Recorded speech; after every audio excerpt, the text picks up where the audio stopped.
What the blessing really means is that there is an arrow permanently, infinitely, dominantly in my life that always pulls money towards me.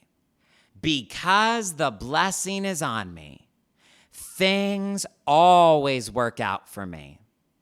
Because the blessing is on me, I prosper no matter what I do. Because the blessing is on me, I cannot help but increase. And the appearances can look however they want. It doesn't faze you. Your feelings can be wherever they are on the emotional map, and it doesn't faze you. And you have a solid rock, unconditional foundation to come back to. You have been listening to a preview of this episode, just a snippet of this teaching that is coming your way. And I pray that it has sparked your interest and gotten you curious, gotten you excited, because this is about to be a life-changing episode. We're talking today about a Bible verse about wealth that I guarantee you I was never taught growing up. But it has changed my life as an adult. There are so many layers of truth here that I want to share with you today. And I really do want to invite you to lean into this one, to stay with me till the end, and even to take some notes, because we're going to go on a journey together, understanding this timeless, eternal truth. And before all is said and done today, I'm going to talk you through 5 shifts that you can make to step into this truth a little bit more for yourself today. I can almost guarantee wherever your money mindset is at, coming into this teaching, there is a place that you can increase. There is a place that you can grow. There is a place that you can expand. And I'm going to do everything in my power to support you in doing that. So, welcome in, everybody, to the Stephen Lovegrove Show. All things are possible for the one who believes, and you are the one. I am always going to remind you of that as we get started. Would you take a second to like this video and subscribe to the channel if you're here on YouTube and you have not done so already? If you're listening on a podcast platform, would you take a second and make sure that you are subscribed over there? I can assure you we have so much more continual goodness coming your way. I would also invite you, as we get started today, that if you are on YouTube and you have the ability to comment, take 5 seconds and let me know in the comments where in the world you are listening from. I love getting to read that. I love getting to find out where we are all connected from in these teachings.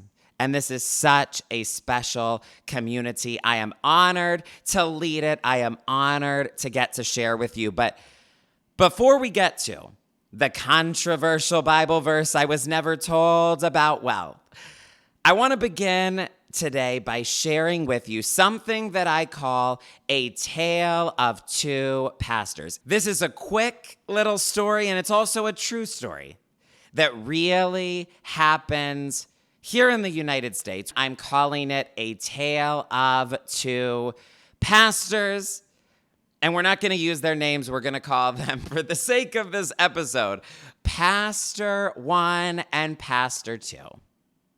A tale of 2 pastors. So, Pastor number 1 taught poverty.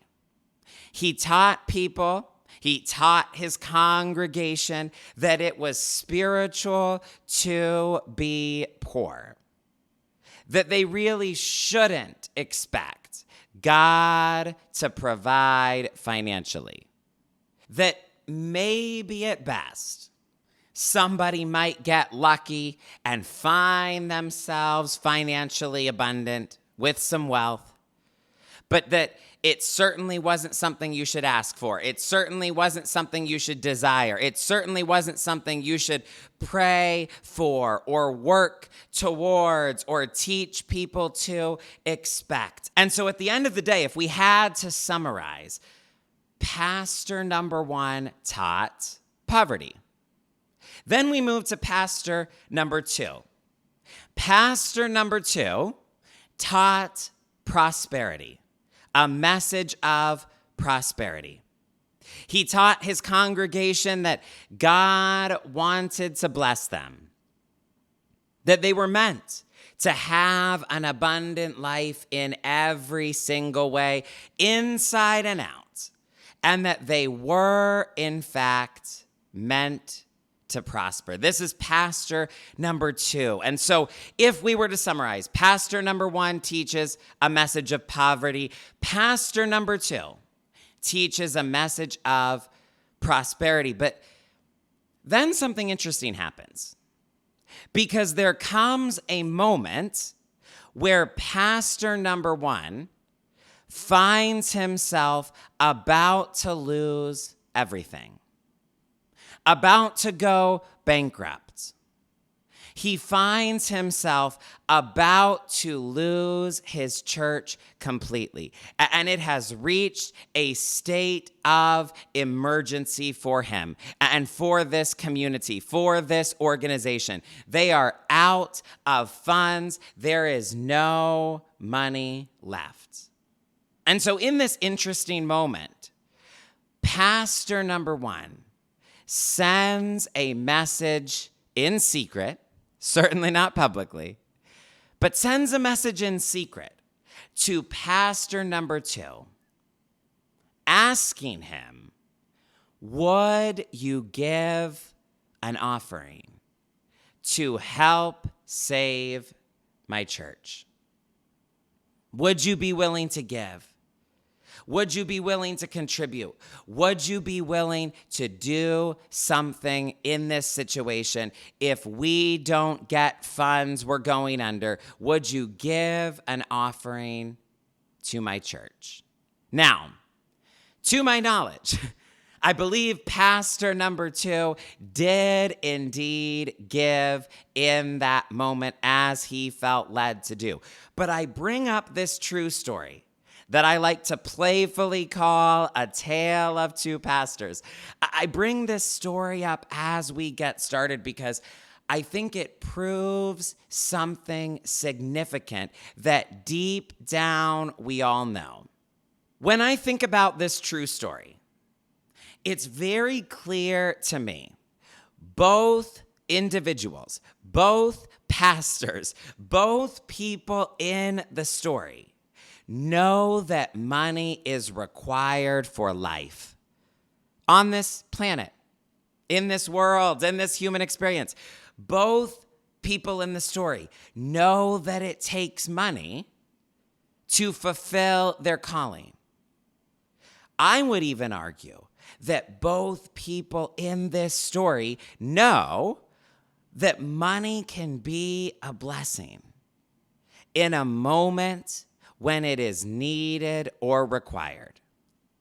So even though these pastors had their differences, even though they preached a different message, I would suggest, as we think about this story, both pastors knew it takes money to live, to create, to do anything in the world. Both pastors knew that it takes money to fulfill your calling and live your purpose. And I would argue once again, both pastors deep down knew that money can actually be a blessing, certainly in a moment where it is needed or required. So what was the difference then? Well, the difference was pastor number one just didn't believe he could expect to receive.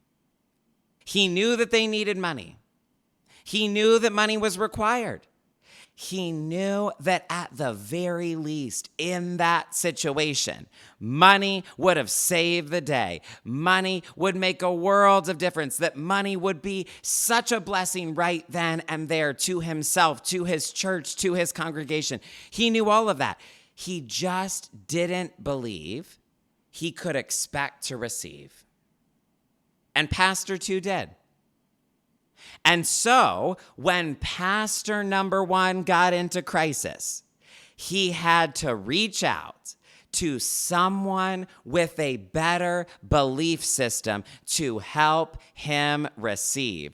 And if I was in an old school, wild church setting, I would want an organ and some drums, maybe some cymbals right there, because how many of you know sometimes you find yourself in a crisis? Sometimes you find yourself in a situation you never thought you would get in. Sometimes you find yourself in a place where you realize, I'm going to have to reach out to someone with a better belief system than me right now to help me receive. Have you ever found yourself in a moment where you realized, there's someone who knows something I don't know right now? There is someone who has learned something that clearly I have not yet learned. There is someone who understands something, who believes something, who operates in something that I could really use right now. And so I'm going to have to be open-minded.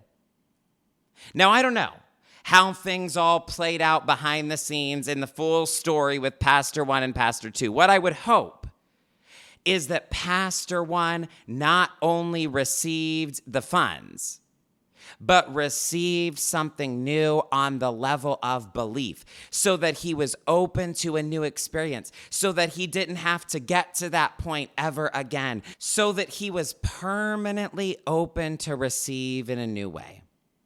And I don't know what ended up happening for him behind the scenes and on a personal level. I can't speak to that part of the story, and I'm not here for that today. I am here to help you receive. I am here to do everything in my power to support you in receiving to the fullest. Let me know in the comments if you claim this for yourself. I am ready today to receive to the fullest. I am ready today to receive to the fullest. See, let me give you this reminder. You may have heard me talk about this principle before. People will rarely question a belief system until it fails to produce a desired result. And I just want to warn you right up front today, what I am going to teach today is going to feel counterintuitive to many of my high achievers listening right now. Let me know in the comments if that's you. What I'm going to share today might just be something that you have never heard taught before in this way. Really, no matter where you land with faith and religion and spirituality, you could have been in spaces in that world for decades, and you still might have never been taught this before. That's okay.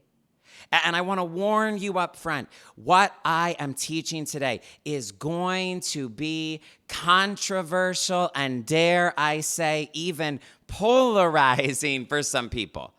And hear me on this. I think you know my heart partners. I'm not sharing it to be polarizing. I'm not sharing it because it's controversial. In fact, it's the opposite. For years and years and years, my sensitive, people-pleasing self did not want to talk about this, did not want to teach it publicly, did not want to share it, and would say, God, I don't really want to talk about this. I don't really want to have to own that publicly. Because I knew there would be pushback. I knew there would be resistance. I knew it would be controversial. So again, I pray that you know my heart here and understand I'm not teaching it because it's controversial. I'm not teaching it because it's polarizing. I'm teaching it because in spite of that, I know that you need this message. I know that so many people listening right now have never been taught this message. And I made what I really do consider to be a serious and personal and sacred commitment to share with you everything unfiltered that I know could change your life. That's what I do on this show. That's what I do on this channel. That's what I do on the podcast. So I'm sharing this today with all of those disclaimers in mind that it may be counterintuitive. It may be something you've never heard before. It may be a little bit controversial or polarizing, but I'm sharing it because I know what it has the power to produce in your life. And I want to commend you and honor you and celebrate you for being here and being here with an open mind and an open heart. I believe that you're open to hear something new so that you can believe something new, so that you can receive something new today. And if you're taking notes, you can jot those words down because that really is the universal flow. We hear something new, we believe something new, we receive something new. And I know there's people listening today who are questioning, who are open, who are wondering, because the belief system you've had up to this point has not fully produced all the results you want. I think there's a lot of people listening today who are in that place. Some of you, for example, are very, very spiritual. And you've been a spiritual person for a long time. You feel very connected to God. You are all about that, okay? And yet, there seems to be a lack of provision in the mix. And that confuses you. That frustrates you. Maybe even, if you're being fully honest, at times that angers you. And so you're here today questioning that and up-leveling, and I honor you for being here. Others of you who are here today have in the past been very comfortable with luxury and wealth and abundance and increase and big, big, big numbers and goals and months, but you have done so without God in the conversation at all. You've done so in a way that it felt like you had to sell your soul. You've done so in a way that left you feeling icky on the inside. And so you're here today questioning that. And if that's you, I love you. I see you. I'm so glad you're here. If this is already speaking to you, by the way, and you just know this is going to be an impactful one, would you take a second to hit the share button and share this with your community, share this on your story, share this on your feed, because I am passionate about changing people's minds and therefore changing people's lives today. Now, without any further sharing, without any further delay, I now want to read the controversial Bible verse that I swear to you I never remember hearing growing up. This is a text that would be considered sacred in the Jewish faith and community. This is a text that would be considered sacred in the Christian community. So we're talking about, a text that well over 2 billion people in the world would claim. This is a text that is found in an ancient book known as the Book of Proverbs. And I technically probably did read it as a kid. I can't imagine that I didn't, because I definitely had to read Proverbs as a kid, but I never heard this taught. I never heard this talked about. I truly could not have told you if this verse existed. And here it is. This is our core text today. It says, "The blessing of God makes rich, adding no pain, toil, or sorrow with it." I want to invite every single person to type that out in the comments right now. You say, "Stefan, Why do you always tell us to write things down and type things out? I want you to engage as many different parts of your brain as possible. And yes, by the way, as you've heard me say before, it is helpful if you leave a comment, and especially if you put a timestamp, so that when people discover this teaching, they can go back and find little nuggets, little points here and there, little sound bites. But whether you type it out or write it down, I want every single person to jot this down in your own worlds, because I want you to integrate this truth today. Let me read it one more time. The blessing of God makes rich, adding no pain, toil, or sorrow with it. And I just want to pause here and ask if we can have a little conversational moment. Did you know this verse existed? Yes or no, number one. And were you ever taught it? I would love to know. This is not rhetorical. Please engage with me in the comments. I know we're not in a live stream, but I want to engage like we are, and I read your comments every single time. I want to know, first of all, did you know this verse existed? And some of you will say, well, because of your teaching, yes. And that's fine. You can share that with me. But I'm really asking, before you heard me quote it, before you heard me mention it, before any of that, did you know this verse existed? And number two, did anybody ever teach it to you? And I've already shared, I never heard this quoted, recited, or taught growing up to the very best of my recollection. Nobody told me it was in there.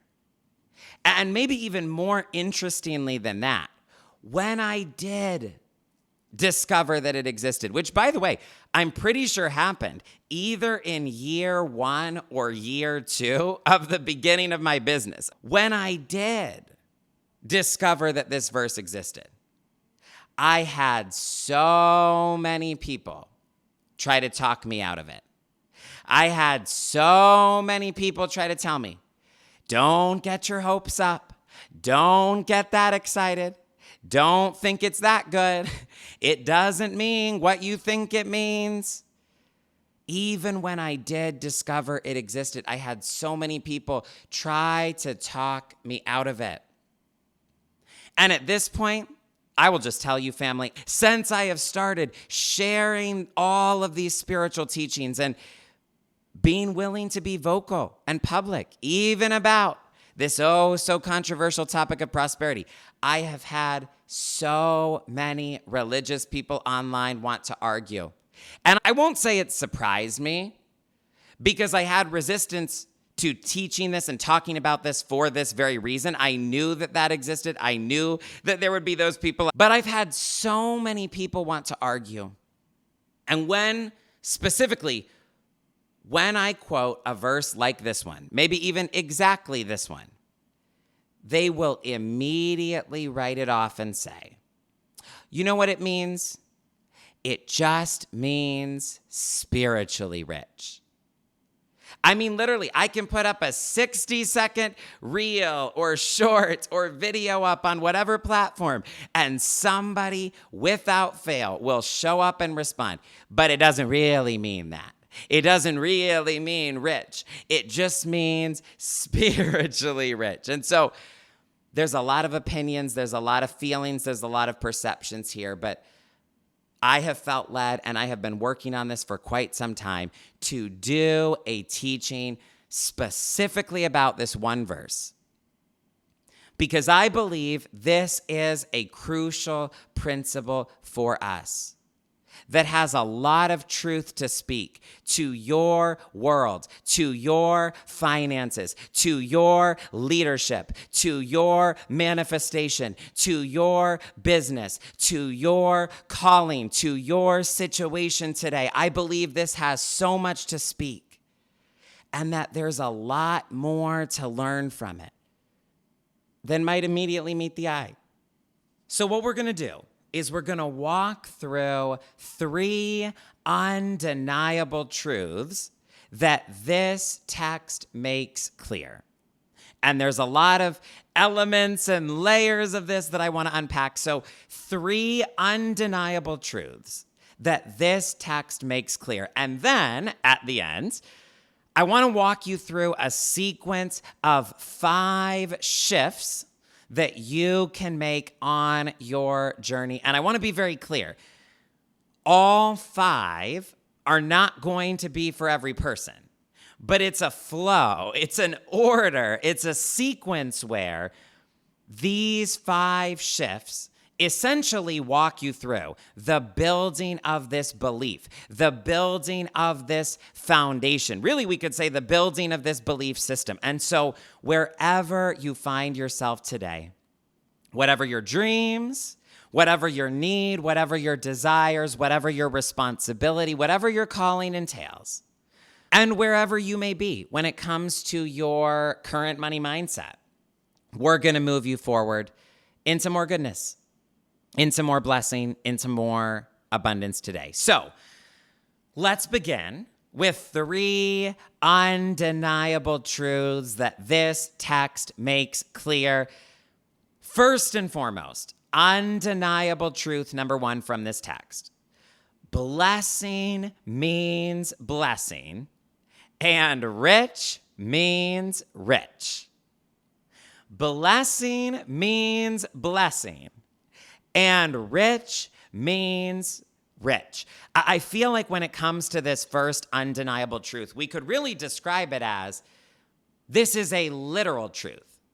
Yes, it is spiritual. Yes, it is metaphysical. Yes, it is ancient, but also eternal, but also timeless. But this is a literal truth.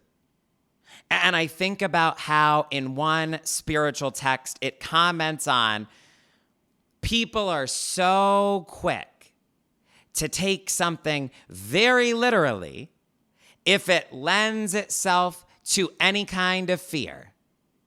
And yet they are simultaneously so slow to take something literally when it sounds good, when it sounds maybe even too good to be true, when it sounds like absolute unconditional love, and yet the good news is so good that it is true. And that is what we want to take most seriously, most literally. And I really do just have to chuckle here at all the different issues that I have heard people argue about with spiritual texts in my lifetime, and all the places that they want to say, it has to mean this, and you have to be on board with this, and you have to believe this. And then they come to this one and suddenly, well, it doesn't really mean that. I came to tell you today, undeniable truth number 1, blessing means blessing, and rich means rich. Let's unpack these 2 words. So first of all, when it says the blessing, which, by the way, there are authors that always capitalize every single letter of that, not even just the first letter, every letter of that, to highlight for people. This is a specific thing. It is talking about a specific thing. This text begins with the phrase, the blessing, and I want to share with you in a teaching mode for a second today that the blessing is not just a nice sounding phrase. It is a promise. It is an unconditional, eternal, divine covenant. We are talking about a divine agreement here. And you have heard me say, you have heard me quote, the most powerful thing in the world is an agreement. How much more is that true when we're talking about an agreement with God? And that is what we're talking about here.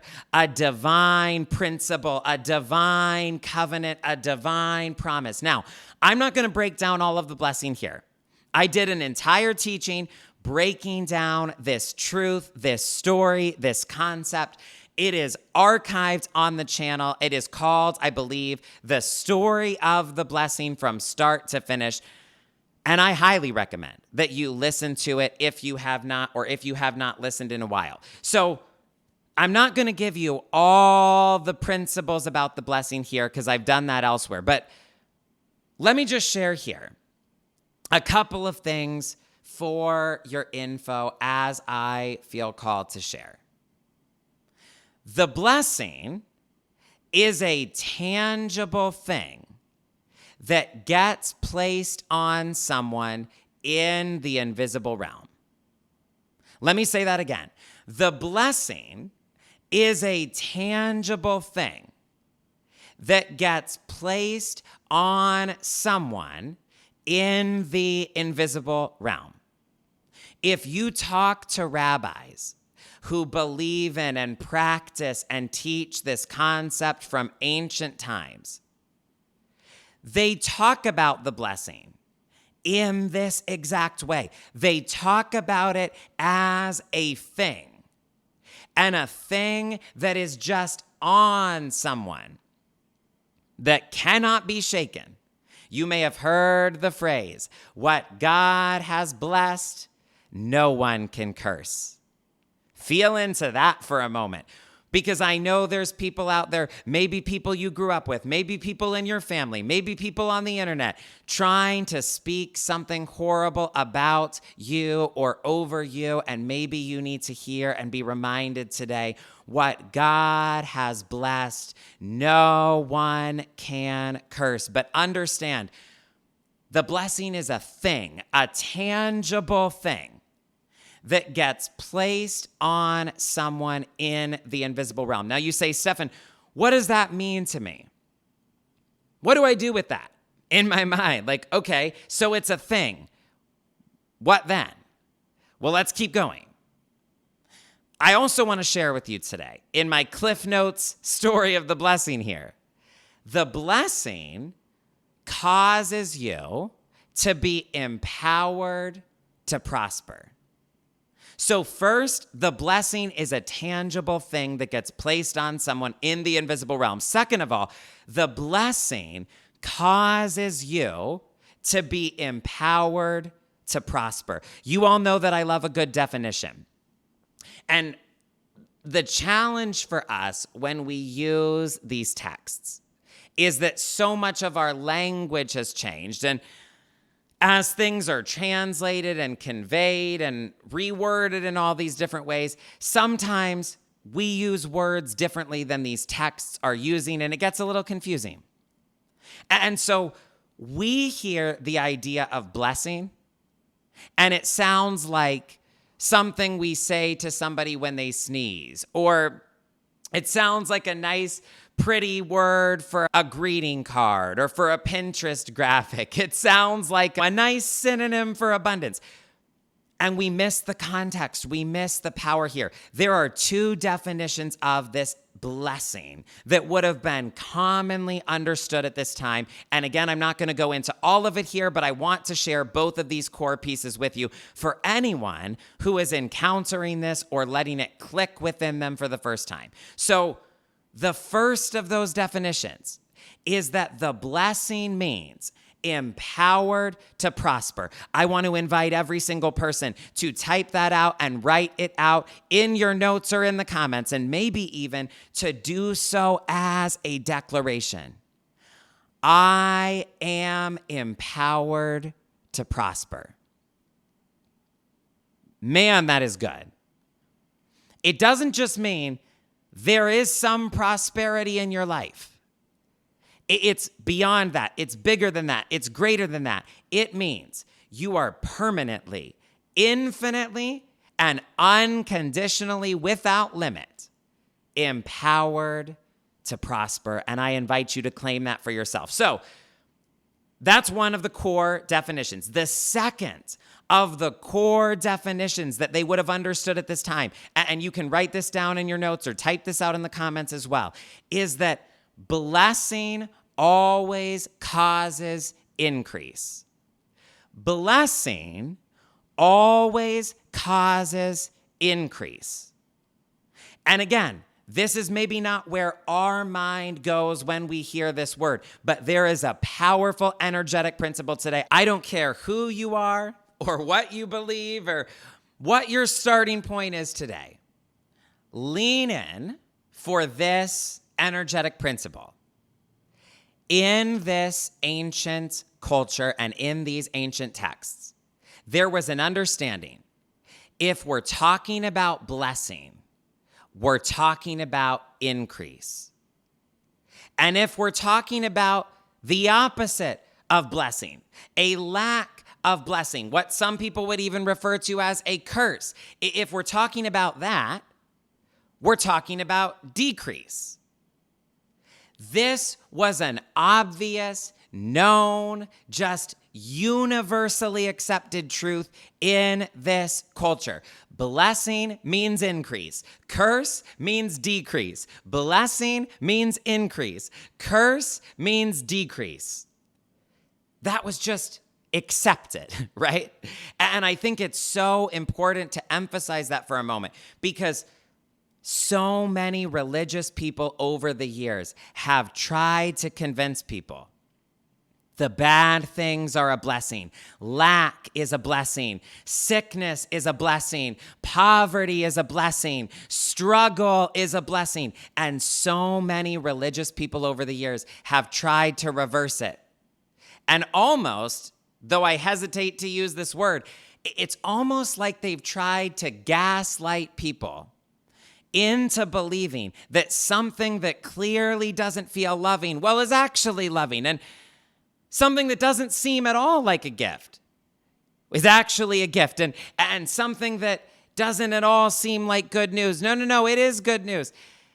It's almost like a spiritual gaslighting has occurred. And again, I use that word cautiously, but religious people have tried to convince people that it's not this simple, that blessing does not actually mean increase. Maybe it means decrease, and maybe increase is wrong. Maybe increase is evil. Maybe increase is unspiritual. I don't want to go off on a whole tangent here, but you've got to understand when we talk about the idea of blessing and specifically the way these ancient texts refer to the blessing.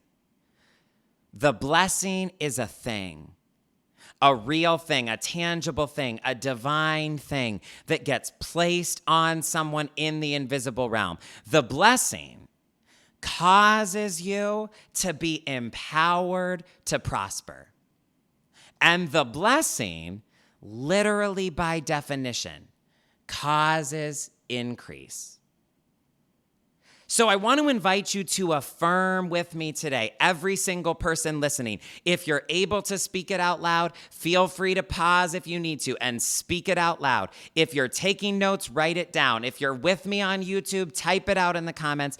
But don't exclude yourself from the blessing. Don't leave yourself out of this. I want to invite every single person to affirm this truth with me now.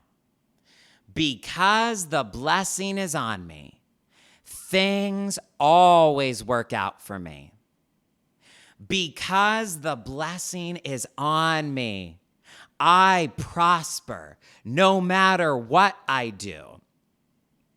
Because the blessing is on me, I cannot help but increase. Let me read those again, and I really, really, really do want to challenge every single person to join me in this. Because the blessing is on me, things always work out for me. Because the blessing is on me, I prosper no matter what I do. Because the blessing is on me, I cannot help but increase. And so I don't want to get ahead of myself here. I know we're not at the 5 shifts yet, but one of the overall shifts in paradigm that I am praying you will make today is to start to see yourself as someone who always lives in the blessing, who is always walking in the blessing, who is always right at the center of the blessing. And you might have heard me talk about this before, Sometimes it makes me even more fired up, but I am stubborn in consciousness about the fact that the blessing is always on me, that no matter what it looks like, the blessing is on me. No matter what is presenting in the realm of circumstances, appearances, or effects, the blessing is on me. No matter what I am going through or moving through in any moment, the blessing is on me. And you came too late to tell me otherwise, as the old preachers would say. You cannot talk me out of it. I am stubborn in my belief and stubborn in my consciousness. And I feel like I don't have time within this teaching to go into a whole story, but I do feel like it's important for me to offer this opportunity for someone today. I once did a week-long experiment, and I said, this is going to be my experiment of the blessing. I want to see what happens when I decide and I surrender and I release an entire week of my life into the knowing that I live in the blessing, and the blessing is always on me wherever I go and whatever I do. And so I decided to have this experiment. And the most unbelievable things happen. Again, my story time will take way too long if I try to tell you here, but I was blessed in my travels in ways I could not have imagined. I was blessed into incredible connections and conversations and relationships. So much money flowed in that week in unexpected ways and unexpected timing. And listen, I don't know what it's going to look like for you. I can't tell you. This is exactly how it will unfold. If you have your own experiment, it's called an experiment for a reason, but it changed my life to practice living in the blessing. And this wasn't in my notes originally, but I felt led as I was praying over this and teaching today. I felt led to offer that invitation to you. Maybe you want to run your own experiment. Maybe you want to try out just for a week. I'm going to practice living in the blessing. And may I challenge you to be just as stubborn in your consciousness with it as I am. If it looks like it's not working, double down even more. The blessing is on me. If the feelings aren't there the way you want them to be, double down in affirming.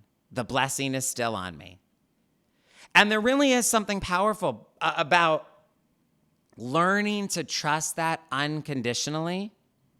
God, please help me articulate this well. This is so powerful, and I feel that somebody needs this today. So help me say it right. There is something so powerful about learning to trust this unconditionally, in a way that does not rely at all upon appearances or feelings. And if you can get this, once you get this, because I affirm if you're here today and you're still listening, you're getting it. Once you get this, it sets you free. Because see, a lot of people in the personal development world are consumed by appearances and feelings. Because if it doesn't look right, and if it doesn't feel right, they're immediately convinced. And I say this with no judgment. I've been there. I have been this person. They are immediately convinced, I must be doing something wrong. I must be a bad vibrational match. I must not be manifesting correctly. And so many people torment themselves with appearances and feelings because when it doesn't look right and when it doesn't feel right, they immediately go into guilt. They immediately go into judgment. They immediately go into shame, and they wonder what they're doing wrong and they try to fix it.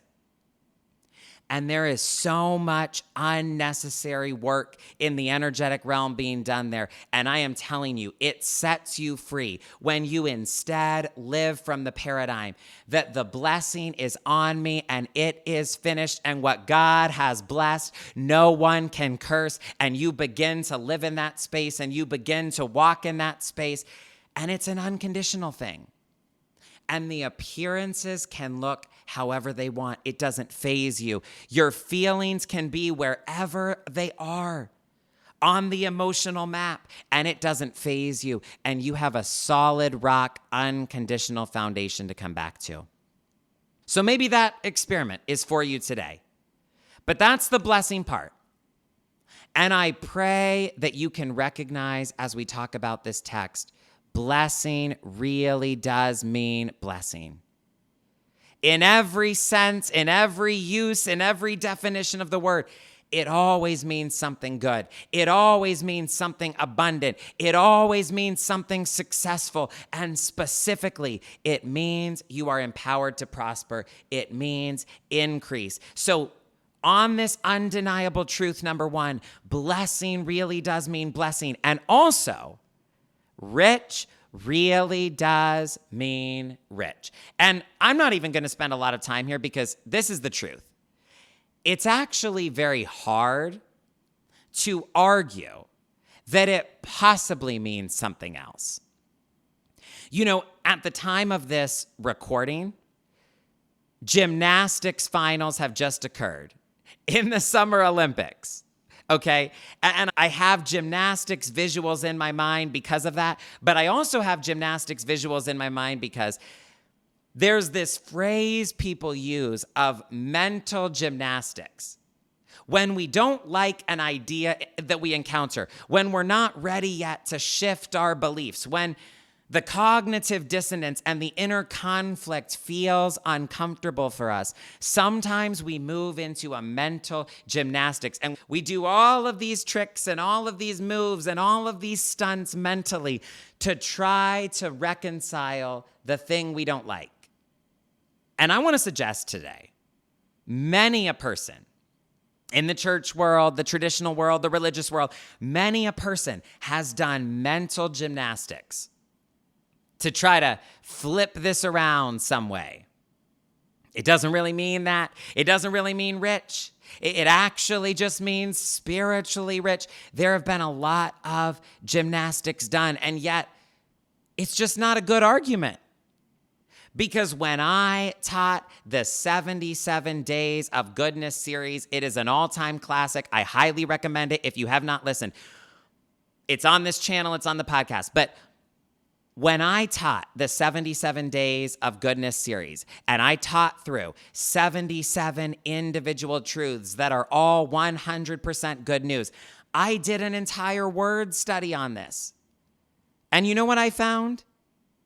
It means rich. The word being used means rich, riches, money, luxury, prosperity, wealth, abundance. By any dictionary, by any definition, it just means rich. It is not a spiritual word, though these are spiritual principles. Hear that distinction. Spiritual principles, yes, but it's not a spiritual word. It's a money word. It's a financial word. It's a wealth word. And so I want to suggest to you today, whether you're already on board with this, or you're very against this, or you're somewhere in between, unsure, wherever you are on the map, can I suggest to you today, rich is not a dirty word. Rich is a divine word. Rich is not a dirty word. Rich is a divine word. And I can hear ringing in my mind right now the voice of a mentor who said, I will never apologize for how God has blessed me. And may I offer that to you? You never have to apologize for what you have received. You never have to apologize for what God has brought into your life. You never have to apologize for how good it gets. Now, here's where I'm going to lean into my discomfort, because as I was praying over this and getting ready last night, I felt like I had to add this section in my notes. And I'll be honest, I pushed back a little bit with God and I said, do we have to? Do we have to do that today? Do we have to do that in this teaching? Because again, I can feel where we're pushing against some religion, pushing against some tradition, pushing against some outdated paradigms that people will fight for, even though they're not serving them anyway. but I couldn't get away from it. Again, my commitment is to share to the fullest everything that I know could make a very real difference in my life. So, despite my resistance, we're going to talk for a moment about Jesus and Mother Teresa, okay? Again, I tried to leave this out of my notes, but God said no. We are going to talk about Jesus and Mother Teresa in this teaching. In this undeniable truth, blessing really does mean blessing, and rich really does mean rich. I want to talk for just a moment about a lot of the pushback that happens when people try to oppose this truth, to oppose this idea. You know, very pastor number one paradigms, we could say, from A Tale of Two Pastors. And again, I don't know who this is for today. I don't know why it felt necessary, but as I felt led, we're going to talk for a moment about Jesus and Mother Teresa, and maybe you can feel the discomfort that I'm leaning into as we go into this section. God be with me. Here we go. Let me know in the comments if you're with me. So first of all, a lot of people will fight for a poverty message in the name of Jesus. And I want to speak to this. Again, it's uncomfy, but I am very passionate about this, and I did feel very led to speak to this today. People will fight for a message of poverty, for the celebration of poverty, the glorification even of poverty in the name of Jesus. And I want to be very clear. Jesus loved the poor. Jesus was an advocate for the poor. Jesus was 100% on the side of the poor. Yes, yes, yes to all of that. But there's a key piece of this that often gets missed in that surface level discussion. In one of his first public announcements, Jesus expressed what we could say was his mission statement. And as part of that statement and declaration, Jesus announced, I have come to announce abundance to the poor. He also, by the way, in case you're curious, announced freedom for those who have been captive and healing to the sick. So, abundance to the poor, freedom to those who have been captive, healing to those who have been sick. Now, is Jesus on the side of those who are experiencing poverty? Absolutely. 100% absolutely. And with no judgment whatsoever, he loved them and embraced them and advocated for them. But this is how I felt led to say it today. And you can be upset with me. I can handle it. That's okay. But this is how I felt led to say it. Jesus was so much on the side of those who were poor that he came to announce abundance to the poor. In other words, he did not say he came to teach poverty, to model poverty, to demonstrate poverty, to glorify poverty, or to expand the poverty on the earth. I know this is going to confront some people's deeply held belief systems, but Jesus did not say, I came so that as many people could be poor as possible, because that is the way. Jesus said, I came to announce abundance to the poor. I came that you would have life and life to the fullest and abundant life. Life more abundantly. So he did love the poor. He did embrace and accept without any judgment individuals experiencing poverty, but his heart was not for them to live their life in lack. He did not come to expand poverty. He came to remove poverty, to free people, and to transform them from the experience they were having. And again, the mission statement encompassed a lot. I'm not saying it was all about money. I'm not saying it's all about this one area. Please don't misconstrue my words. Please don't mishear my heart. But I felt led to remind you that while Jesus certainly 100% yes, was on the side of those experiencing poverty, he did not want them to spend the rest of their lives living in lack. He said, I came to announce abundance to the poor. Now we're going to talk about Mother Teresa. If we haven't stirred up enough controversy, first Jesus, now Mother Teresa. Because Mother Teresa, I mean, you can do a little exercise right now. What comes to mind when you hear me say Mother Teresa? And I think in a very fair way, in a very correct way, in a very loving and beautiful and honoring way. Mother Teresa is known for the work that she did all throughout her life to serve those most in need. But I think it's important to note, it took $1 billion circulating through for Mother Teresa to do her work in the world and serve those in need. And I am all for every part of the work that she did and every part of serving those who are in need. You've heard me share before, just about every single organization that I give to personally practices generosity and practices showing up and giving back and being a tangible, on-the-ground, loving presence to people who are in need. So I am all for feeding people and providing clean water and clothing people and every possible form of changing people's lives in real, tangible ways. But understand, Mother Teresa was not able to serve those who are in need because she was in poverty herself. She was able to serve people all around the world because of the divine provision that made it possible.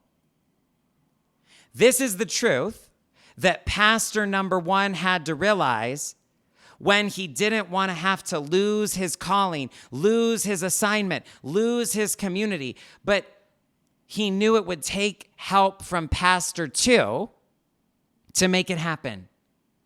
And I'm grateful that pastor two could be there for him in that moment. But I also wish that pastor number one knew that he had the same access to the same supply as pastor number two. I came to tell somebody today, you have the same access. You have the same supply. Walk into the abundance. Walk into the provision. Walk into the supply. So this is the bottom line here with undeniable truth number one. Blessing means blessing. Rich means rich. The first thing this text wants to make undeniably clear is that the blessing makes someone rich. And before we move to truth number two, I just want to share the important distinctions. Of course, this is not the only thing that divine blessing does. And, of course, this is not the only way that people get rich. And we're going to talk about that in number two truth here in a moment. So this is not the only thing that divine blessing does. This is not the only way that people get rich. But this is describing an eternal and spiritual flow that I believe is available to you fully today. That brings me to undeniable truth number two from this text. Undeniable truth number two, which is the blessing is an active force at work in our lives, sending it to you and bringing it to you. Write this down or type this out in the comments if you're taking notes. The blessing is an active force at work in our lives, sending it to you and bringing it to you. And I just feel led to pause for a moment and clarify One reason I think this is important is because the blessing isn't personal. I know that sounds weird, but it's how I feel called to say it right now. It is loving. It is grace. It is so, so good. But understand, the blessing isn't personal. I guess another way to say it would be the blessing isn't a mood. The blessing isn't like God woke up and had a good day, decided to do something nice for someone. Does that make sense? I think we have some immature, inaccurate, anthropomorphic concepts that don't really help us here. And so please don't think about the blessing in terms of God is deciding to be in a good mood and do something nice for someone today. Understand. Undeniable truth number 2, the blessing is an active force at work in our lives, sending it to you and bringing it to you.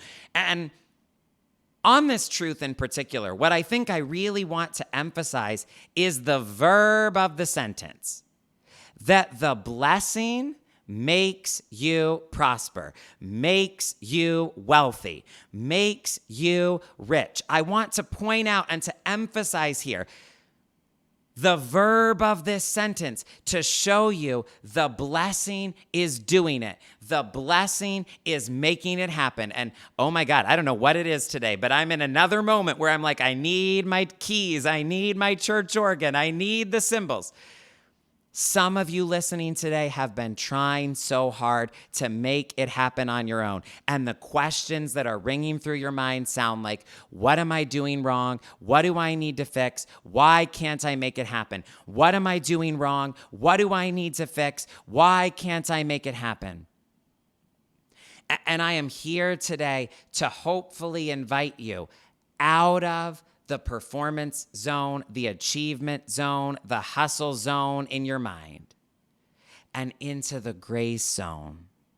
You've heard me share before, it is of faith that it might be by grace. We activate it through faith. We receive it through grace. We activate it through faith and belief. We receive it as a gift. It's a gift, it's a gift, it's a gift. I came to tell you today, it's a gift. It's better than you think. The good news is even more good than you imagined. And it's easier than you think. It's a gift, it's a gift, it's a gift. And so can we notice in this text, you are not the one in the active role making it happen. The blessing is making it happen. You may have heard me ask this question before, and I would invite everyone to type it out and ask themselves this question today. Are you willing to receive something you can't take credit for? I don't think I've ever spoken to this in this particular way before, but I feel led to share here. This was tough for me as a coach. This was tough for me as a leader. This was tough for me as a public figure and a business owner and someone with a personal brand, because if I'm being super transparent, I wanted something that I could take credit for. And I don't even think entirely in an ego way. I wanted something that I could turn into a system because that felt safe and like something I could count on. I wanted something that I could say to someone else, A to Z, here's how I did it. I wanted something that I could teach step by step by step. But I ask you again this question that I feel like years ago God spoke to me. But would you be willing to receive it if you couldn't take credit? And I pray that you understand this. I pray that you feel this as you listen to these teachings. I'm not holding back. I'm not withholding anything here. I'm giving you my very best stuff every single time in the Stephen Lovegrove show. And if it ever sounds like, or if you ever find yourself thinking, Stephen, I feel like you're leaving out certain steps. I feel like you're leaving out certain systems. I feel like you're leaving out certain strategies. I want you to hear this and understand this today. I am sharing with you what I know to be true and what has changed everything for me and what has worked for me at the deepest level. So I'm not like giving you a teaser, giving you a sample, giving you an appetizer and hiding the good stuff. I'm giving you the core, the meat, or the entree for vegans out there. I'm giving you what I know to work and be true and be real at the deepest level. And what I know to be the best truth of it all is that the best story is not one where you perfectly make it happen. The best story is one where you receive through grace. And so now when I do these teachings, it is my intention to make it clear. It's grace, it's grace, it's grace. It's a gift, it's a gift, it's a gift. All you have to do is believe, and then you receive. And I am so passionate about that.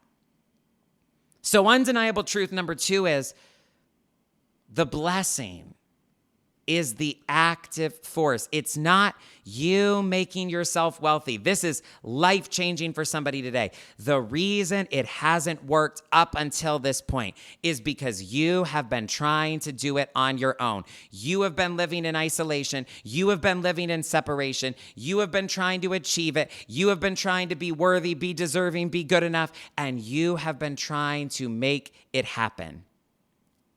You have been trying to get yourself there. And it's not working. And I want you to notice this life-changing truth today. What if the easiest way, the best way, the fastest way to experience abundance, true, lasting abundance in every area, is the blessing, being an active force in your life, sending it to you and bringing it to you? You know, one concept that I think will help people understand this today is if we can talk about the opposite. I think that'll be helpful. I think that'll be enlightening because can I tell you the opposite of a state of blessing is always described as this. The opposite is you are always active, working so hard. And yet it never works out. How do you know you're in separation? How do you know you're out of the flow? How do you know you're probably not living life connected to your source? Well, the opposite of a state of blessing is you are always active. And you're working so hard. You're trying so many things. You're doing the most. And yet it never works out.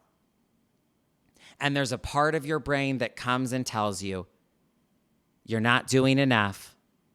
You just haven't found the right thing yet. You just need to try a little bit harder. And maybe you hire somebody else or get another program or push a little more, stay up a little later, get a little more tired, a little more exhausted, a little more burnt out. And I want to tell you today, that is the opposite of the state of blessing. And I pray that people, as they listen today, get to release the burden they've been carrying, that it falls on me to make it happen. I shared this on social the other day, but did you know one description of hell in ancient texts is literally where they shall never find rest? I find it funny, but maybe in a dark way, but hopefully ultimately in a healing way. Some of us are so proud of our busyness. Some of us are so proud of our schedule. Some of us are so proud of how much we work. And by the way, spiritual community, master manifestors, I'm also talking to you. I don't just mean we're proud of 16-hour days. I also mean we're proud of how many tools we use, how many times we meditate, how many investments we make into ourselves, all of these things. But wouldn't it be ironic if it was actually a state of hell to be living in the experience of, I can never find rest. I can never truly let go. I can never truly relax. I can never truly be at peace. I want to tell you today, and I want to assure you today, that state is not where you were meant to live. That is fundamentally an experience of separation. And I want you to open your consciousness, open your mind, open your heart to this truth and to this possibility today that God knows how to get it to you. You're not alone. You're not isolated. You're not abandoned. God knows where you are. God knows everything you need and everything that's present in your reality. I promise you, God has the right address on file. And could it be that it's not so much about you making it happen, but the blessing making you wealthy? What if you couldn't take credit? What if you didn't have to know how to receive? What if it was a gift that God knew how to get to you? And so in this undeniable truth number 2, we've been talking about the active verb in the sentence. The blessing makes, it makes, it makes. It's not you making it happen. It's the blessing makes. But then I want to talk about the end part. We talked about the blessing. We've talked about makes. We've talked about rich. Now I want to talk about the end. The part that says with no pain, toil, or sorrow. Because I believe this is true on 2 levels. And we're going to unpack both in undeniable truth number 2 and undeniable truth number 3.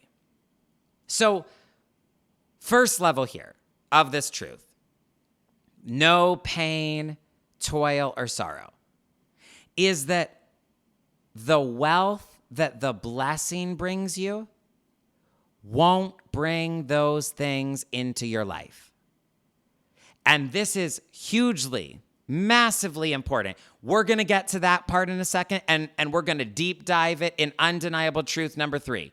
So that's the first level, right? What the blessing brings into your life is not bringing those things. And we'll talk about that in number 3. But here's the other level.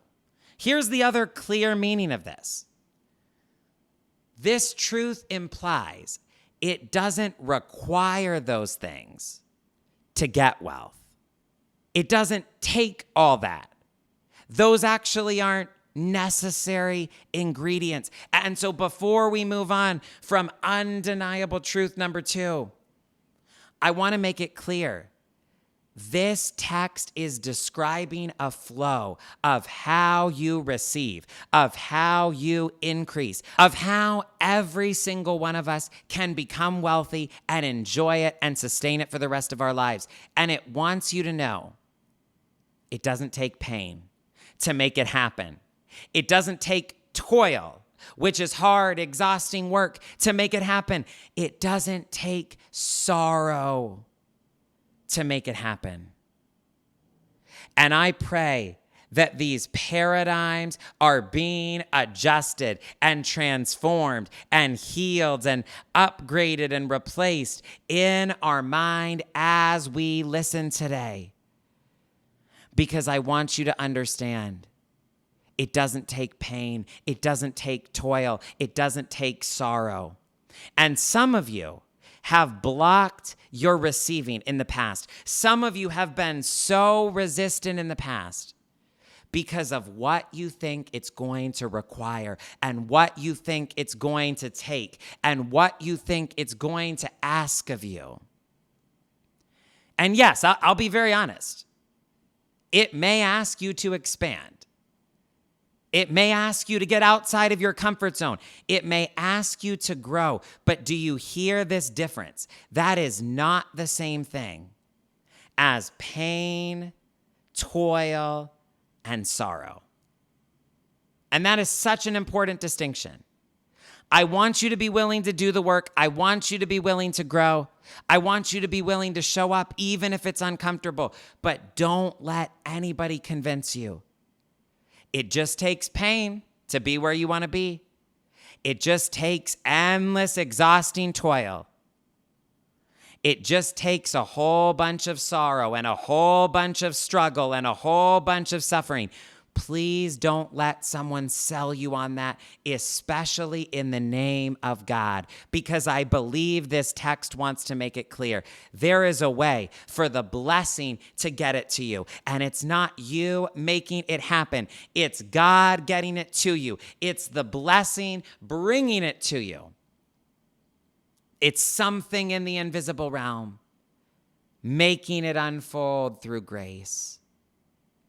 And it doesn't take pain, toil, or sorrow. Now, again, I want to clarify. I am not saying here that this is the one and only universal path for wealth. There are many, many paths for wealth. And so maybe we need to acknowledge today, is there a way to increase, to get rich, to become wealthy that actually does entail or result in a lot of pain and sorrow and toil? Absolutely. That is available. That is true of many paths out there. That is certainly an option. But it's not required. It's not what you were created for. It doesn't have to be that way. And I came to announce to you today, you are not meant to chase. You are not meant to burn out. You are not meant to lose yourself and what matters to you in the process of creating wealth. You are not meant to chase. You are not meant to burn out. You are not meant to lose yourself and what matters to you in the process of creating wealth. This text tells us the blessing brings it to you. That is the flow. That is the activity. That is the verb here. It's not you knowing how to perfectly make it happen. It's the blessing making it happen for you, bringing it to you. And I pray, this is not in my notes, but I feel led to say it. I pray that this encourages and inspires somebody again today who might have given up on vision and given up on success and given up on expansion, at least temporarily for a while, because of what it cost you in the past. And maybe you had an experience in the past, or you watched somebody close to you have an experience in the past. And it was wealth, it was expansion, it was success, but it felt a lot more like a curse than a blessing. And it came with a lot of pain. It came with a lot of toil. It came with a lot of sorrow. And I feel so strongly there are people listening to me right now, and you experienced that, or you witnessed that. And so you formed an inner commitment. It might have been subconscious. You might not have even known you had it until right here, right now. But you formed an inner commitment that said, well, if that's what it means, and if that's what happens, and if that's what it takes or results in, I don't want it. I don't want more pain, toil, and sorrow in my life. I don't want a life with those problems. I don't want a life where that happens to relationships. I don't want a life that forces me to give up all that. And there are people listening to this today that you have subconsciously rejected or been resistant to wealth because of what you think it's going to cost you. And you just have a story that comes from a different path. And it might be somebody else's path. It might be another experience that really did happen to you or somebody you watched.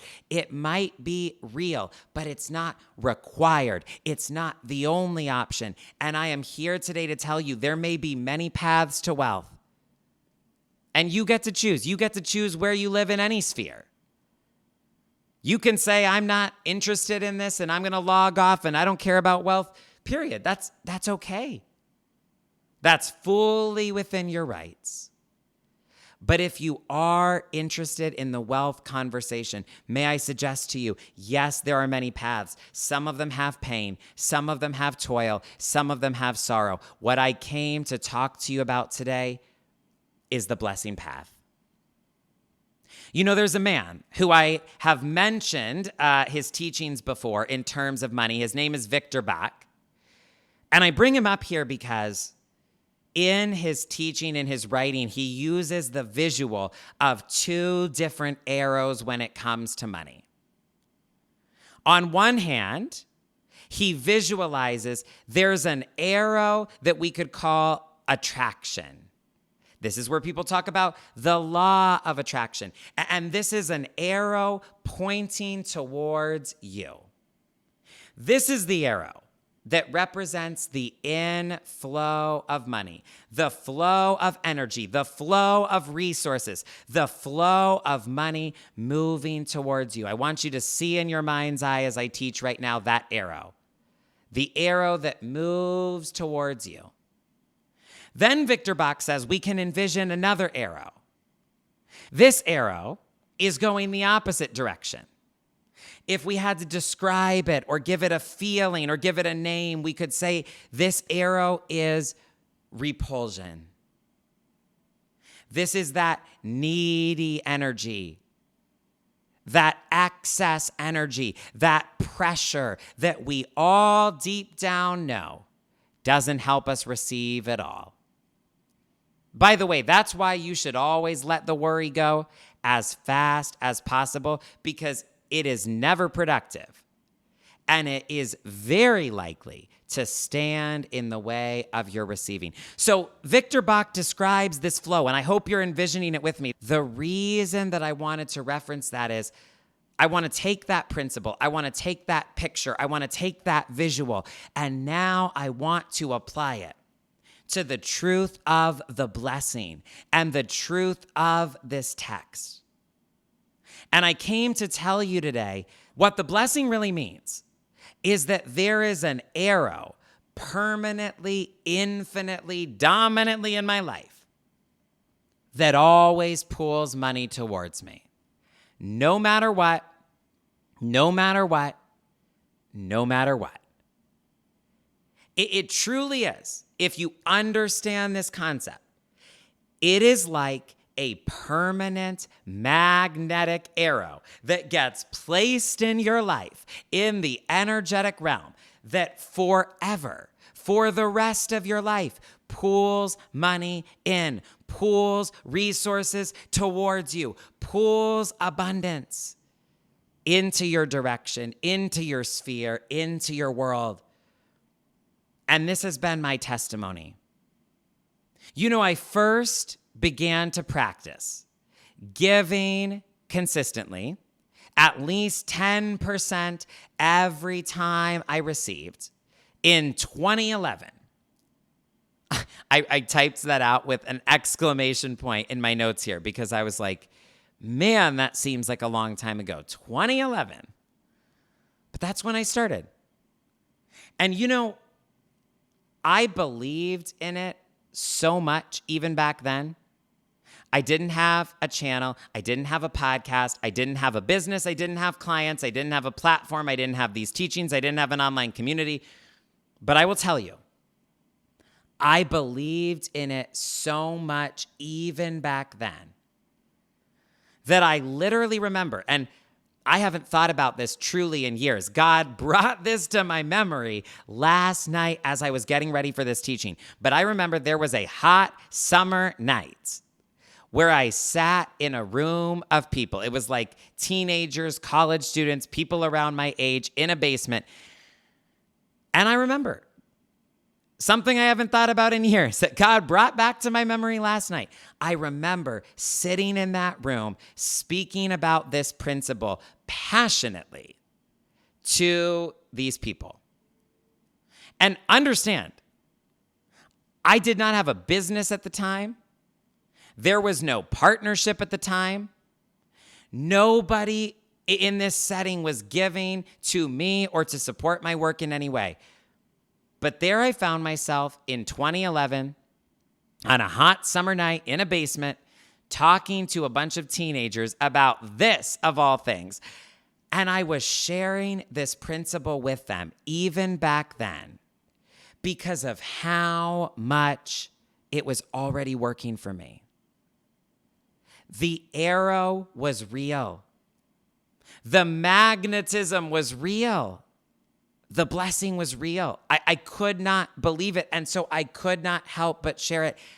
And ever since then, I have to tell you, the arrow has been there for me. And the form has changed so many times. The pathways have changed so many times. What it looks like has changed so many times.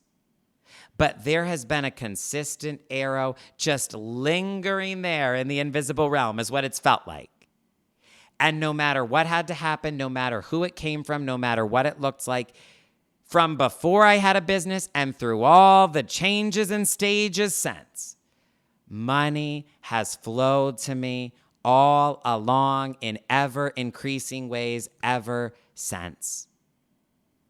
Because the blessing brings it to you. It's not you making it happen. It's the blessing bringing it to you, and it really does feel like an arrow is there that serves as a permanent magnet. And no matter what, whatever has to happen, money can't help but flow in your direction. I'm about to move on to undeniable truth number 3 here, and I'm aware I'm going on lots of different beautiful sacred rabbit trails and tangents today, but I'm going in the flow as I feel led, and I feel led to just emphasize this for somebody today. You are meant to be the powerful force of creation in your life, not money. You are meant to be the powerful one. You are meant to be the one with the power, not money. Now, by saying that, I don't mean that to say it's all your job. It all falls on you. Pressure, pressure, pressure, okay? You are meant to be the one operating in your power, connected to God, with all of God inside of you, with God on your side and as your source. Let's be very, very clear about that. But I just feel led to say to somebody today, you are meant to be the force in your life, not money. Some of you have accidentally ended up with money as God, with money at the center, with money as the end all be all. And it's not that powerful. And it doesn't deserve all that. You are meant to operate in your purpose, your calling, your flow, operating as one with God. And money comes to you. Money flows to you. I'll use an analogy here that will be a very on-brand Stephen Lovegrove analogy for a moment. If you took some of my courses back in the day, particularly the money one, you may have heard me use the language of, you are the party, you are the palace, you are the pot of gold. I certainly do not have time to unpack all of that today, but for sake of the principle, let's just work with for now, you are the party. And I have quoted from the movie that nobody saw, We Are Your Friends, 99% of people spend their lives looking for the next party. 1% of people know that they are the party. And that makes all the difference. And this is a spiritual principle. This is a metaphysical principle. This is a leadership principle. It's your job to know that. It's your job to be the party. But I want to use this example to say, when we think money is the end-all be-all and we give it way too much power and we start to accidentally center everything around it, you know what state that puts us in? This is how I would describe the frequency we end up living in. It's like we become the person who's stuck in a very long, hours and hours and hours long line outside of a club, hearing the thump, thump, thump through the walls, wishing we could be in there, longing to be in there, praying that this line somehow miraculously and rapidly begins to move. And it's like we become that person who's standing in the back of the line, sweating, uncomfortable, not happy, hearing the thumps, feeling left out, feeling the FOMO, wishing to get in, wondering if you even have a chance. And some of you, again, this isn't in my notes, but I feel so strongly, some of you have become that person with money. And it's why nothing feels magnetic. And it's why you don't feel tapped in energetically like you used to. And it's why you're struggling to lead and to persuade anybody of anything. And the problem is, while on the deepest level of truth, you have so much to offer people and offer the world, it doesn't feel like that right now to you or anyone else because you're in that place, that frequency, that state of being. And it doesn't feel like there's anything to offer anyone from the back of the line. There's not a lot of joy. There's not a lot of abundance. There's not a lot of goodness that you feel like you can offer anyone, starting from the frequency of, I'm stuck in the back of the line. And I wasn't expecting to use this analogy today, but I just feel led to share that you are the party. When did you forget that? When did you miss that? When did you lose sight of that? You are the party. And that's the knowing that you're supposed to operate from as a starting point. That's what you're supposed to be inviting other people in. That is the magnetic, compelling, attractive frequency you're looking for. You are the party. Let them come to you. Let it come to you. Let resources come to you. Let provision come to you. Let all that is required come to you. Let people come to you. Let sales come to you. You are the party. And I decree and declare today, somebody listening to this teaching is getting out of the long line where they accidentally made money the headliner and put themselves in the back of the line. And somebody today is remembering or realizing for the first time, I am the party. And that changes everything. And it's time to show up accordingly. That brings me to undeniable truth number 3. Our final undeniable truth as we explore this text today. Undeniable truth number 3. What God has for you is truly a gift and a gift you can trust. What God has for you is truly a gift and a gift you can trust. Now, I have been preparing and working on this teaching for a long time, it feels like. And as always, but especially with this one, it's very important to me to do it justice and to get it right. And I've even surprised myself with directions I have gone and felt called to go that have surprised me. And we're going to have another one of those moments here where it surprised even me that this is where I felt led to go with this. You know, many times growing up and over the years, I have heard people say, God is not Santa Claus. Let me know in the comments if you've ever heard that before from anybody, any source, because I can't count the number of times that I've heard someone refer to, allude to, say in some form or another, God is not Santa Claus. And just to be very clear, I do agree, okay, that God is not Santa Claus. And I would really say God is not Santa Claus because it's so much more than that. God is so much more than, are you naughty or nice? And this is a disciplinary tool for children. God is so much more than a list and a qualification and presents waiting for you one day a year. I would say it's true. God is not Santa Claus, but God is so much more. And even when I've taught the principle to you that God is your source, I pray that you have felt and understood the so much more. That there is relationship there. There is love there. There is healing. There is joy. There is peace. There is support. There is connection. There is direction. There is strength. There is grace. It's so much more. And so I would agree with the statement. And I would say, yes, God is not Santa Claus.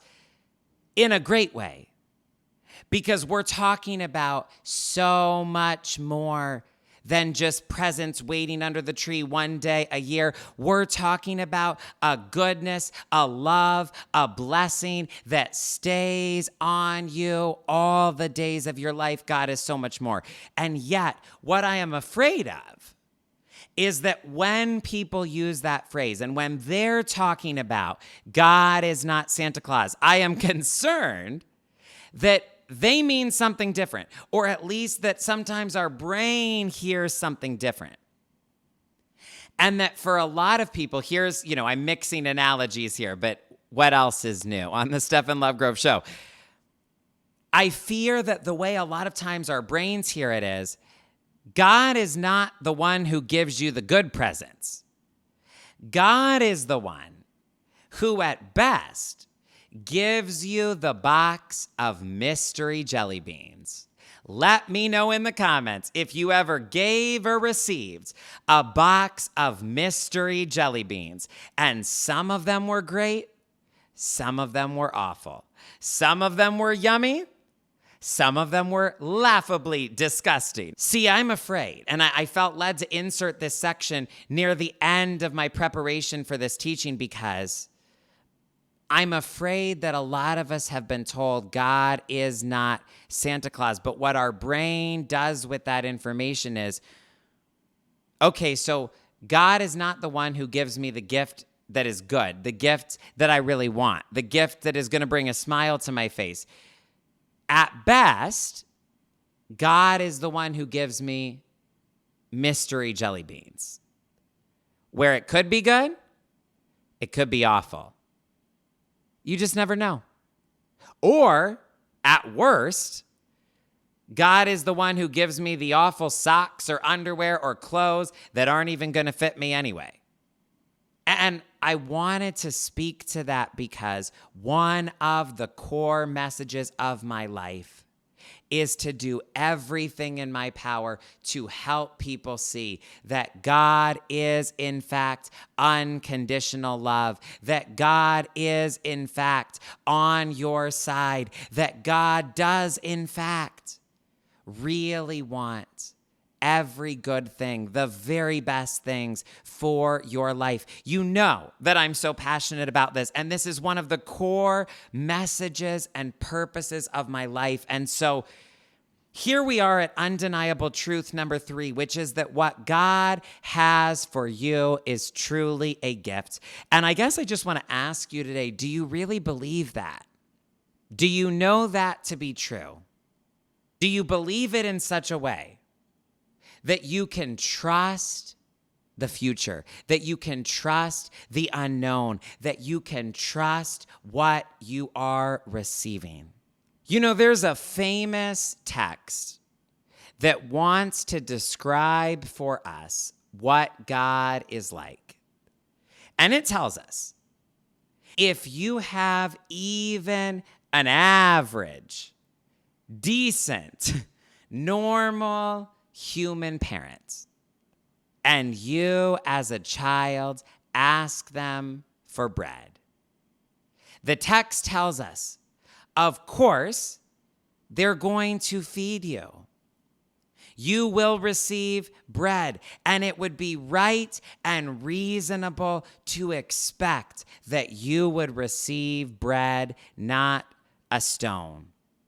Another rendition of this text says, it would be correct for a child, even with an average, imperfect parent, it would be correct for them to assume that if they ask for food, if they're hungry for food, if they need food, they're going to receive food.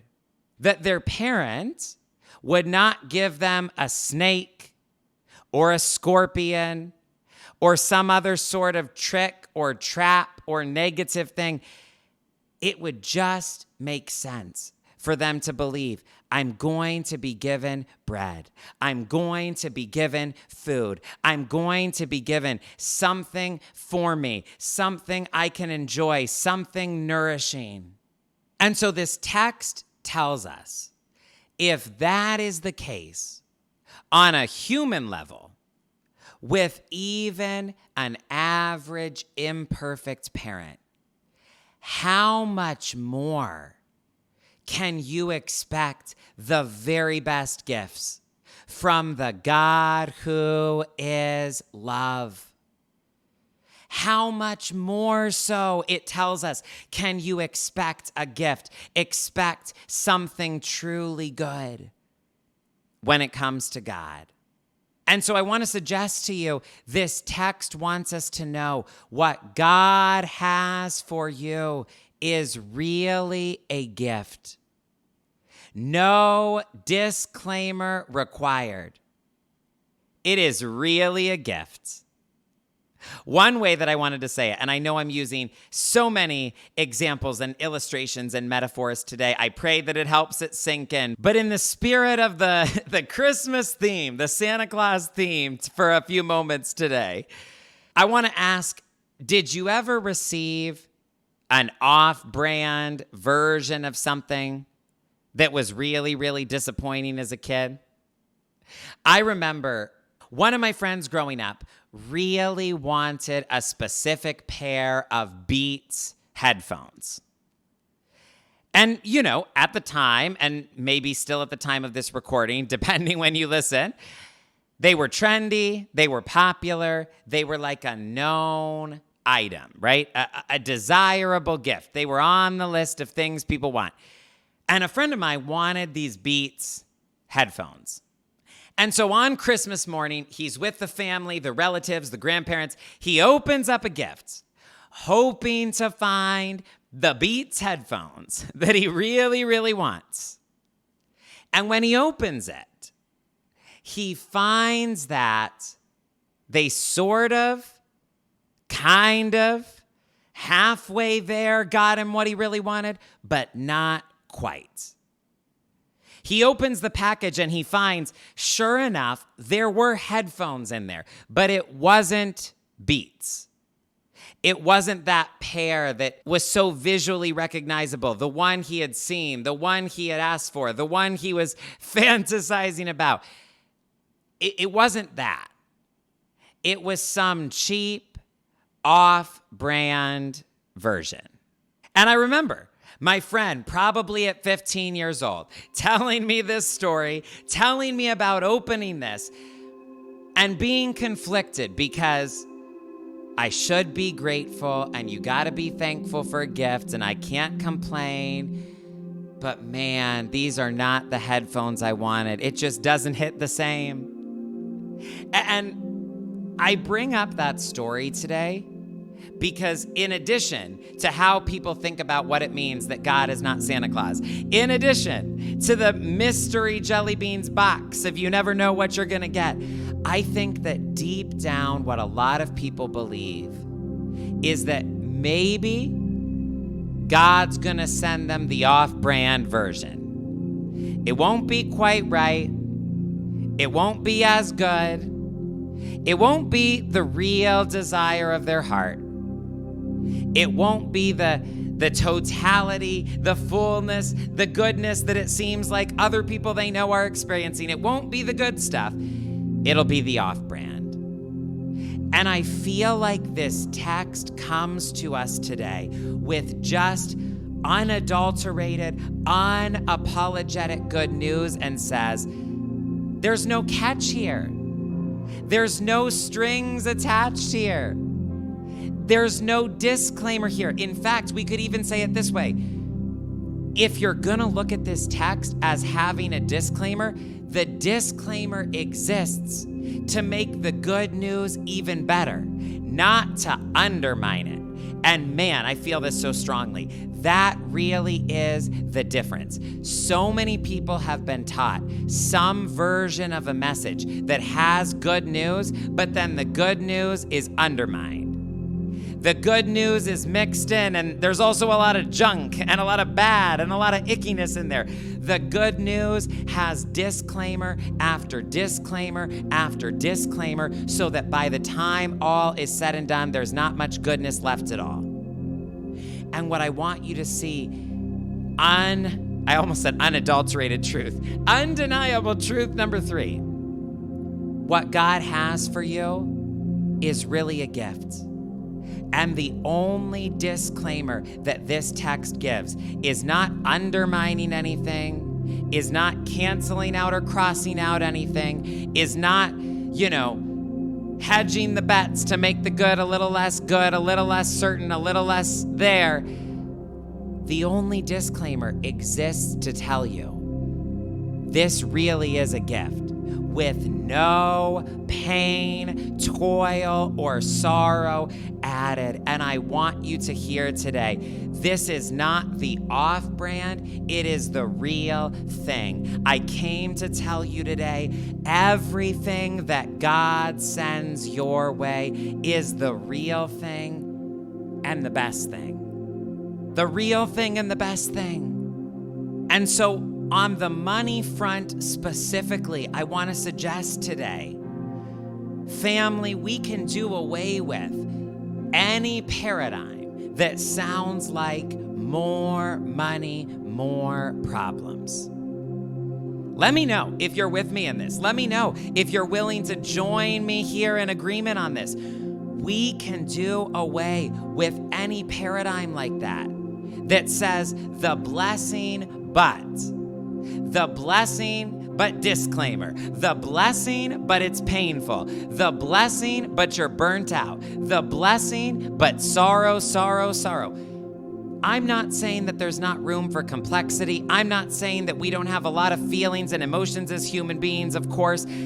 I'm not saying that there's not room for the whole spectrum of the human experience, but would you not agree that there are so many paradigms, especially around money, abundance, and success, that are a blessing with a but, a blessing with a caveat, a blessing with a disclaimer, and they sound like more money, yes, but more problems. More money, yes, but gotta watch out for this.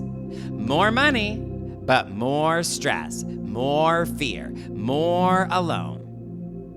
I remember it impacted me so deeply years ago when I heard a spiritual leader that I still to this day respect so much say from a public platform, I have never had more money than I do right now. And I've never been more afraid than I am right now. Now hear me, because I know there's people listening and you're like, I relate. That's true. That's how I feel and where I am and what I'm living today. Please hear me. I have been there and I have no judgment on that. And no judgment if that is your experience today. I just believe there's another possibility, and I'm here on assignment today to invite you into another possibility. And I feel like this text, this controversial Bible verse that nobody ever taught me, I feel like it is a perfect spiritual treatment to address every form of the more money, more problems mentalities. That it undeniably wants you to know it just gets better and better. And the better it gets, the better it gets. And it's allowed to be good. It's supposed to be good. It's meant to be good. Breathe that in right now. You're not cheating because it's good. You're not getting away with something because it's good. You don't need to be on guard, waiting for the bottom to fall out or waiting for the other shoe to drop because it's good. It's allowed to be good. It's supposed to be good. It's meant to be good. And I use more money, more problems as an example of this thinking, but I pray that you realize as I teach this today, this truth is about so much more than just money. It is for all the places that we ask for bread, but expect a stone. It is for all the places that we don't trust what we're receiving and we don't feel good about the future. It is for all the places that we are tempted to believe God is something other than good and other than love. It is for all the places that we don't think what we're going to receive is really going to be a gift. It is for all the places that we don't even feel safe or like it is worth it to ask for what we want. And I pray that you hear this undeniable truth number 3 today, not just about money, but on all levels, that what God has for you is really a gift. By the way, just to connect the dots with a concept that may be in your awareness, this is one reason that people pray as a surrender practice, this or something better. Because while in the midst of surrender, what they are doing is ensuring that their mind knows whatever is coming, whatever happens next, whatever is headed my way, it's going to be good. This or something better is a surrender practice and a surrender prayer that anchors you in the knowing whatever God has for me is truly a gift. It is the real thing. It is the best thing. So yes, sometimes I may have human moments of impatience. And yes, there may be elements of the situation that are out of my control. And yes, sometimes it might not happen exactly the way that I expected or planned. But I know for sure what God has for me is certainly a gift. It's not a punishment. It's not a vomit-flavored jelly bean. It's not a quote-unquote blessing in disguise that isn't really a blessing. Isn't that phrase interesting? No, what God has for me is actually a gift. And there is nothing to fear. And I can trust it. And I am safe as I receive. Now, in just a moment, we're going to do a blessing practice together, and then I am going to pray for every single one of us, and it's going to be powerful, so stay with me to the end. But as promised, before we get there, I want to invite you into, and I want to talk you through 5 paradigm shifts that I believe are available to you today as you integrate this truth. And let me just say right now, a lot of you could really benefit from listening to this one more than once. Just a thought, just a possibility. There's no rule or requirement whatsoever, but this one needs to simmer. This one needs to integrate. I felt called to mention a lot of people could benefit from listening to this one more than once. And so really what I want to walk through here is 5 beliefs that we want to hold.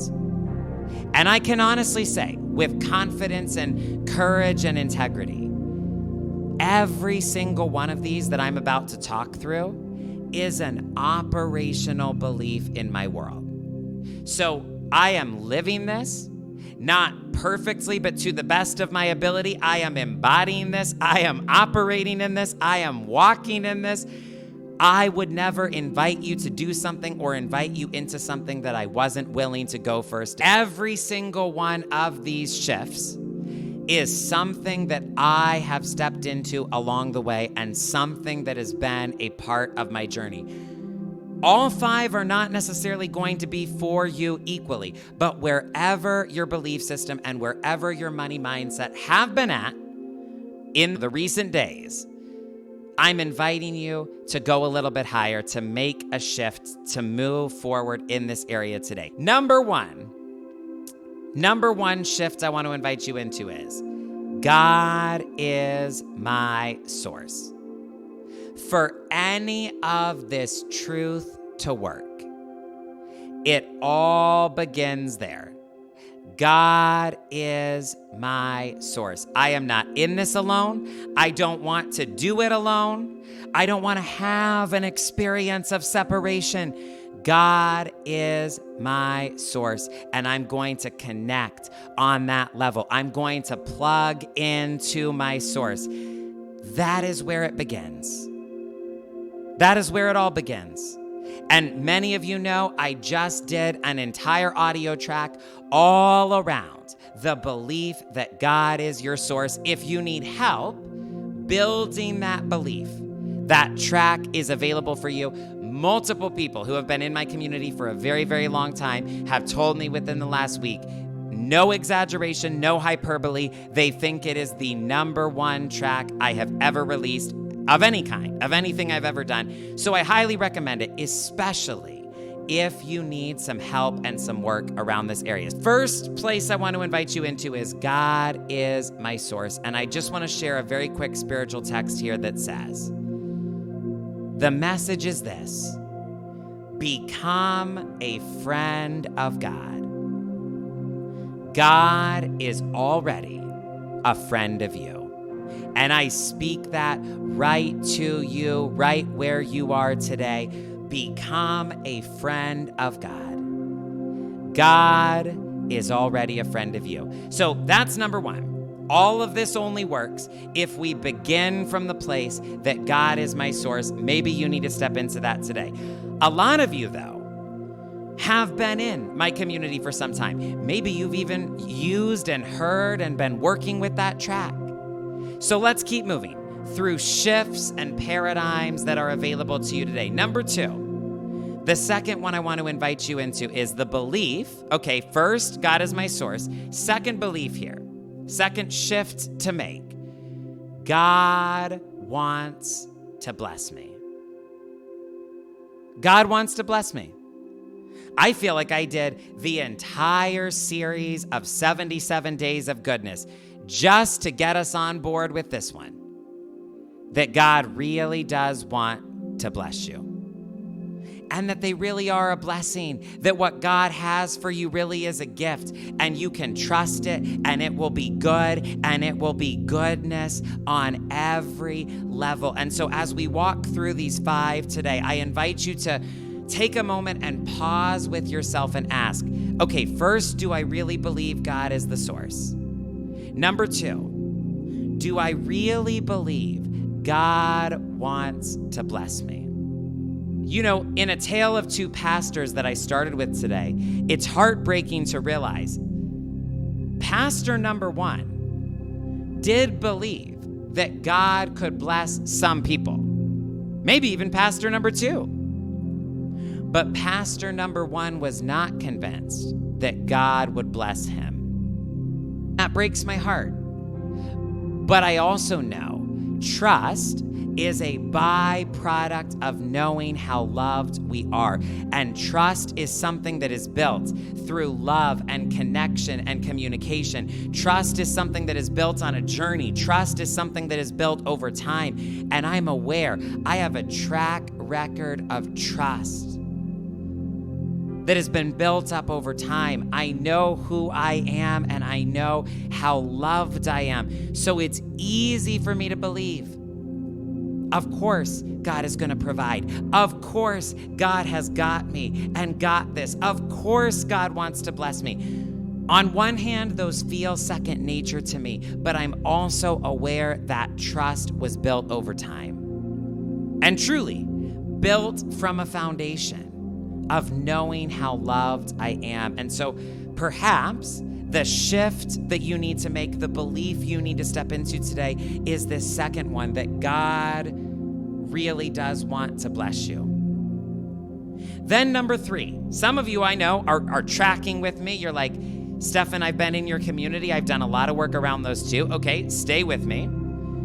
As we move up the frequency, so to speak, of receiving here, the third belief I want to do a little check with you on is the belief that the blessing is a gift, not a reward. The blessing is a gift, not a reward. There's an ancient text that says, to everyone who believed, God gave full rights of being a child of God. And this wasn't in my notes, but it feels important to acknowledge here. You get to choose, you and only you, the story spoken over your life ultimately. And God respects consent. And God is not going to force anything on you in that realm. You get to choose. And I hear this text which says, to everyone who wants it, to everyone who says yes, to everyone who believes, this is available and this is freely given and it is a gift, not a reward. I'm going to come back to that in a moment. But you get to choose. And I remember in college reading a book from Rob Bell where he's talking about how God is always speaking one story over our lives, but we get to choose. Will we receive the story God is speaking or not? Will we choose a different one? Will we choose separation? Will we choose a story that puts us on our own? And my clients know this, but I really do believe in and respect the principle of free will and agency and the power of decision that every single one of us has. We all really do get to choose. And I have friends that I love very dearly and think the world of, and they're just not interested in the child of God story. And that's okay. I love them equally.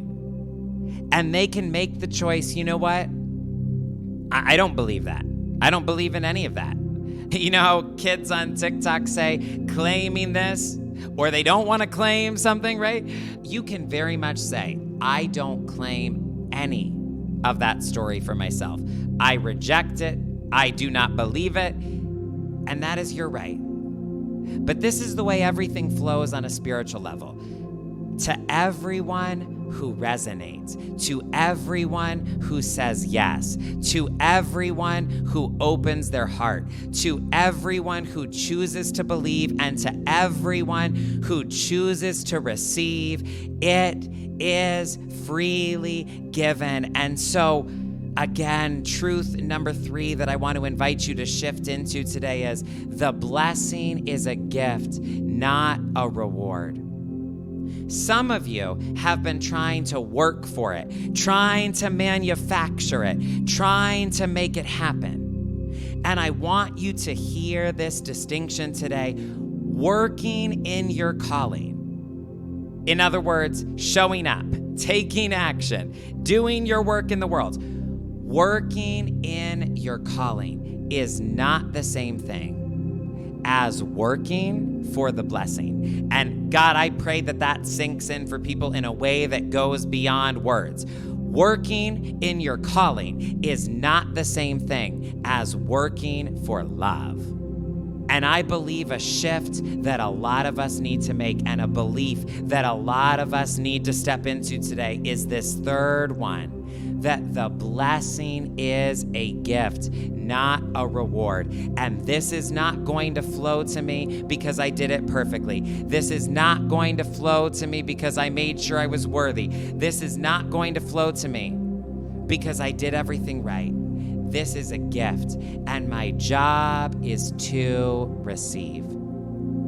And if that's you, I just invite you, step in today. Step into this state of grace. Step into the goodness. Step into this paradigm. Because your job really is at the core the simplest job of believing, of just saying yes.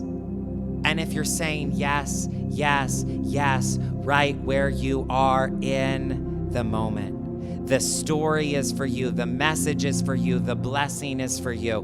It is a gift, not a reward. Maybe you need to step into that belief today. Number 4, as I guide you through 5 shifts, 5 beliefs we want to step into today as we integrate this. Find yourself in the journey. Belief number 4 is, let God bring it to you in the flow.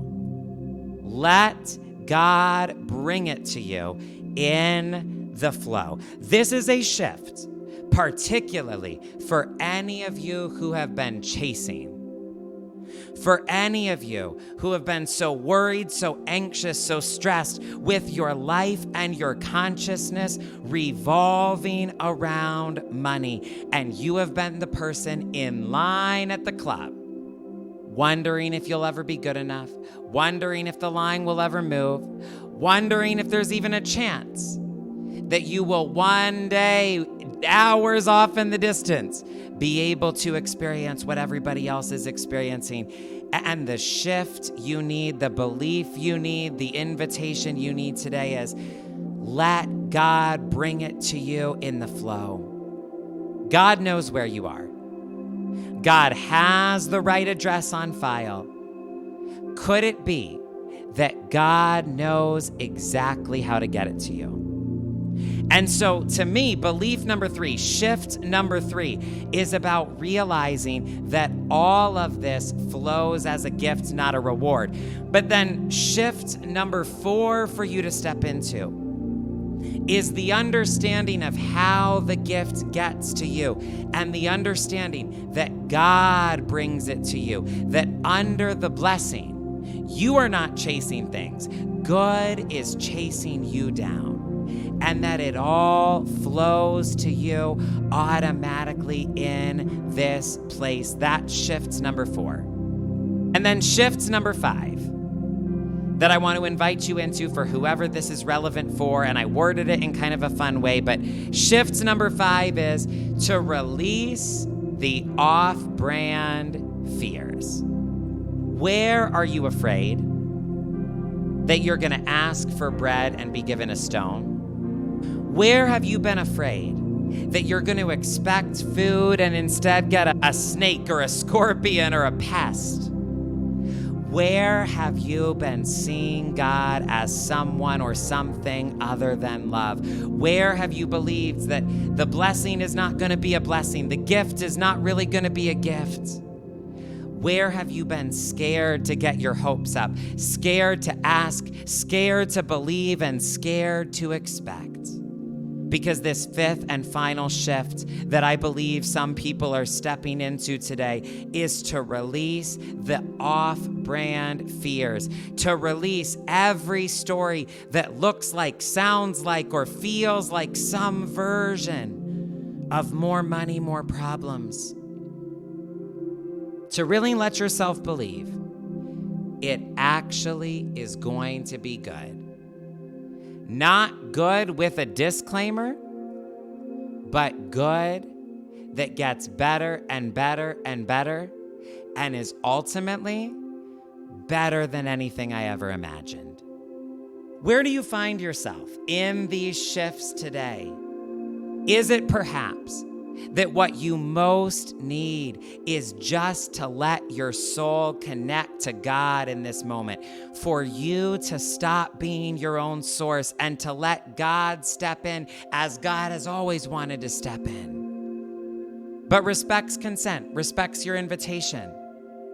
Perhaps where you find yourself today is your mind has been so used to a God that inspires fear, a God of anger, a God of punishment. And maybe it's the exact miracle, the exact healing, the exact breakthrough you need in this moment to recognize today, God is on my side.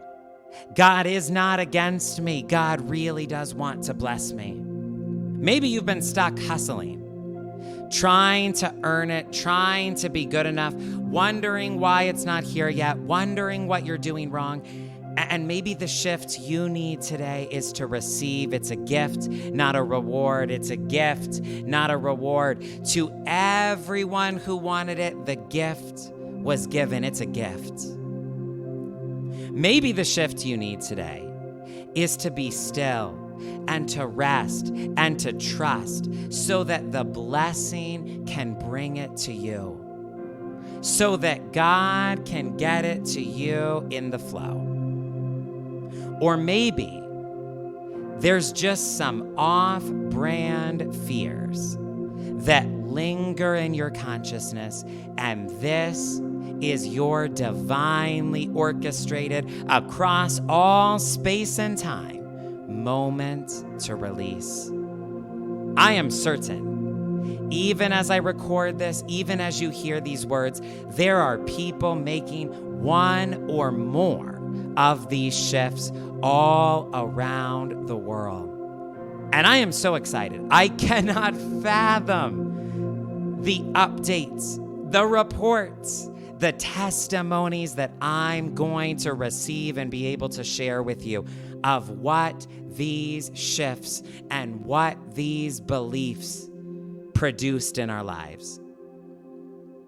I feel like what we're doing today collectively is stepping in, or maybe we could say even diving into the blessing together. And again, stay with me till the end, because I'm going to give you a visceral way to do that in a meditation moment as we pray together in just a few moments here. But I am certain I am never going to hear the end of the transformation that this teaching has produced. Now, this teaching, like all the rest that we put out, is a free gift for anyone who wants it. Supported and made possible by people just like you. Leaders who choose to participate in the energy exchange, not because they have to, but because they want to. And that is who they are. They are generous at the core. If you would like to give on any level today, nothing is too small, nothing is too large.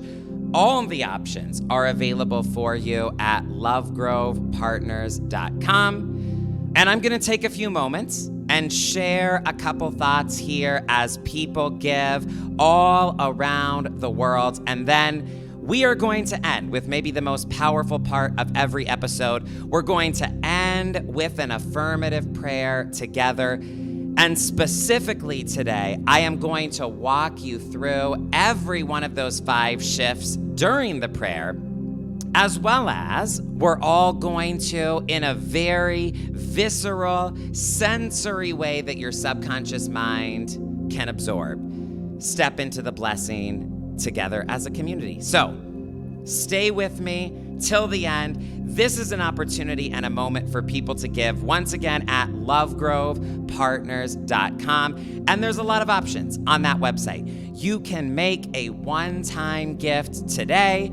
If this episode in particular spoke to you, you can set up a recurring gift, which is a set amount every week or every month, just to continually stay connected to this community and to be a partner. Or you can do what so many of my partners do, which is to give on a consistent and systematic basis every time you receive. There is a flow there that is so powerful. I have done an entire teaching series on it, which we will link here. And there's a giving challenge there that you can take advantage of if you feel called. But for now, in this particular teaching, as people give, I just want to speak to 2 things that I felt very led to emphasize today. First of all, there is a story about a man named Abraham, who, if you were with me for the blessing teaching, you will know, is very, very central to the story of the blessing. But there's a particular story about him that I felt led to share here today. And essentially, the story is this.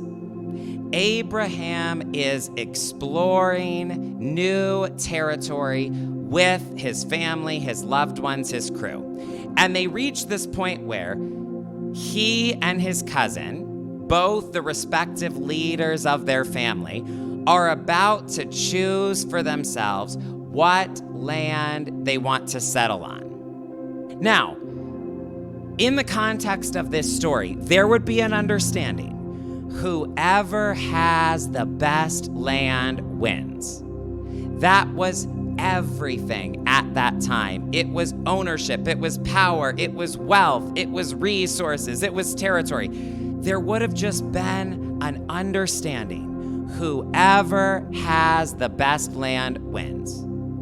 And so we arrive at this moment where Abraham and his cousin are going to choose their land. And his cousin rushes ahead and gets competitive. And frankly, he assumes Abraham is going to do the same. And he has this mindset of, I've got to get what is mine. I've got to claim the very best for myself first. And maybe you're listening to this today, and when it comes to business, when it comes to wealth, when it comes to leadership, too often that has been your approach. I've got to get what's mine. I've got to grab onto it. I've got to make sure that I claim the very best, that I don't miss out on the opportunity, that I don't miss out on the sale. And maybe, I say this playfully, maybe Abraham's cousin had a lot of Grant Cardone and Gary Vee content in his feed, and a lot of motivational content with weird lying visuals. And he had in this story the mindset, I've got to claim what's mine. But Abraham didn't. He didn't think about it that way. He didn't see it that way. He didn't participate in the competition vibe. And instead, Abraham says to him, you know what? Choose whatever you want. Get your top choice. Pick any of the land that you would like. Fully knowing that if he says this, his cousin is going to choose the number one. His cousin is going to choose the best. His cousin is going to choose all the best parts. And Abraham says, you know what? Feel free. Go ahead, choose whatever you would like, because Abraham says, as the story records, this is what I know. I live in the blessing. So it doesn't matter if I get there first. It doesn't matter what land I choose. It doesn't matter where I end up, or how it compares to someone else, or what anybody else is really doing. I know for certain I live in the blessing. And so it's almost like the details don't matter, because wherever I end up is going to be blessed. That is such a powerful story. And as people give, I wanted to speak to it for a moment, because there's a truth there about the counterintuitive nature of the blessing. See, on a human level, mathematically speaking, logistically speaking, we would think if I give something up, if I give something away, if I give something to someone else, I'm going to lose out. On some level, it just would seem like a certainty. If I give something away, of course, I'm going to end up with less in the end. But see, these truths exist to tell us it works differently when it comes to the invisible realm. It works differently when it comes to God, and not so under the blessing. Abraham had the worst land. But you know what the story goes on to tell us? He and his sons became the most prosperous of all. They started with the worst land. They ended up with the best result. And what should have been less, what should have been a decrease, what should have been a loss, turned into infinitely more. Because that is the blessing. And that is how it works. And I know this to be true about generosity. This is why it has been written, give and it shall be given to you. Pressed down, shaken together, running over to make room for more. Yes, you are being invited to believe in a spiritual reality here that is deeply real, but deeply counterintuitive. The idea that I could give something away and still end up with more in the end. But that is why this ancient practice of tithing is something that stuck. and has been practiced for thousands and thousands of years across multiple continents, multiple religions, multiple faiths. And there are people who don't even know the story of Abraham. And there are people who aren't on board with God at all. And even they know that there's a key, there's a law, there's a principle, there's something here that has been built into the universe as the easiest possible gateway to blessing. And so Abraham did it, and millions and millions and millions of other people have done it, and I have practiced it for 14 years, and the wildest thing happens where you give when you receive, and you give a significant percentage, and you give some away, and yet you just keep increasing, and the numbers keep going up, and there's just more wealth and more prosperity and more abundance, and it doesn't make sense by human math that you would be giving things away and ending up with more. But that is the counterintuitive science of the blessing. The other thing that I felt led to share today, and again, the website, if you need it, lovegrovepartners.com. But the other thing I wanted to speak to is a famous text you may have heard before. Just one of the texts that is well known for describing this ancient principle. And it says, bring all the tithes, the 10th, it says in parentheses, the 10%, bring it into the storehouse so that there may be food in my house. And God says in this text, test me in this. Test me now. This is a now invitation. God says, see if I will not open for you the windows of heaven and pour out for you so great a blessing until there is no more room to receive it. Now, you might have heard that text before, but here's what I felt led to share about it today. We have talked many times about how the blessing is for you, but it's also bigger than you. It's greater than you. You are blessed to be a blessing, and the blessing is meant to flow through you to the world. Now, I want to show you in this particular text, because this is the why. This is why partners give. This is why people all around the world give to what we believe in. And this ancient text gives us the principle. It says, bring the tithe so that there may be food in the house. And I wanted to speak to you for a moment about food in the house. We're talking about that which blesses you, that which inspires you, that which teaches you, that which nourishes you on a spiritual level, that which fills your soul. And this is why I tell people, please don't give to somewhere you don't think is doing good work. Please don't give to people who have a message you vehemently disagree with. Please don't give to people whose work you don't believe in, because that will never feel good, and that doesn't even make sense with this principle. But this principle is saying, find a place where you get fed, where you get blessed, where you get nourished. Find a place where there is food in the house for you, a place that has fed you. And then the way that you work this principle is you give so that there may be food in the house for others too. And so I pray that you really do feel today, as you opened an app, as you clicked a link maybe that you were sent, however you found yourself here today somehow, I pray that you feel in this community, on this channel, even in this episode, there has been food in the house for you. Food that I pray is nourishing you, encouraging you, changing your whole life.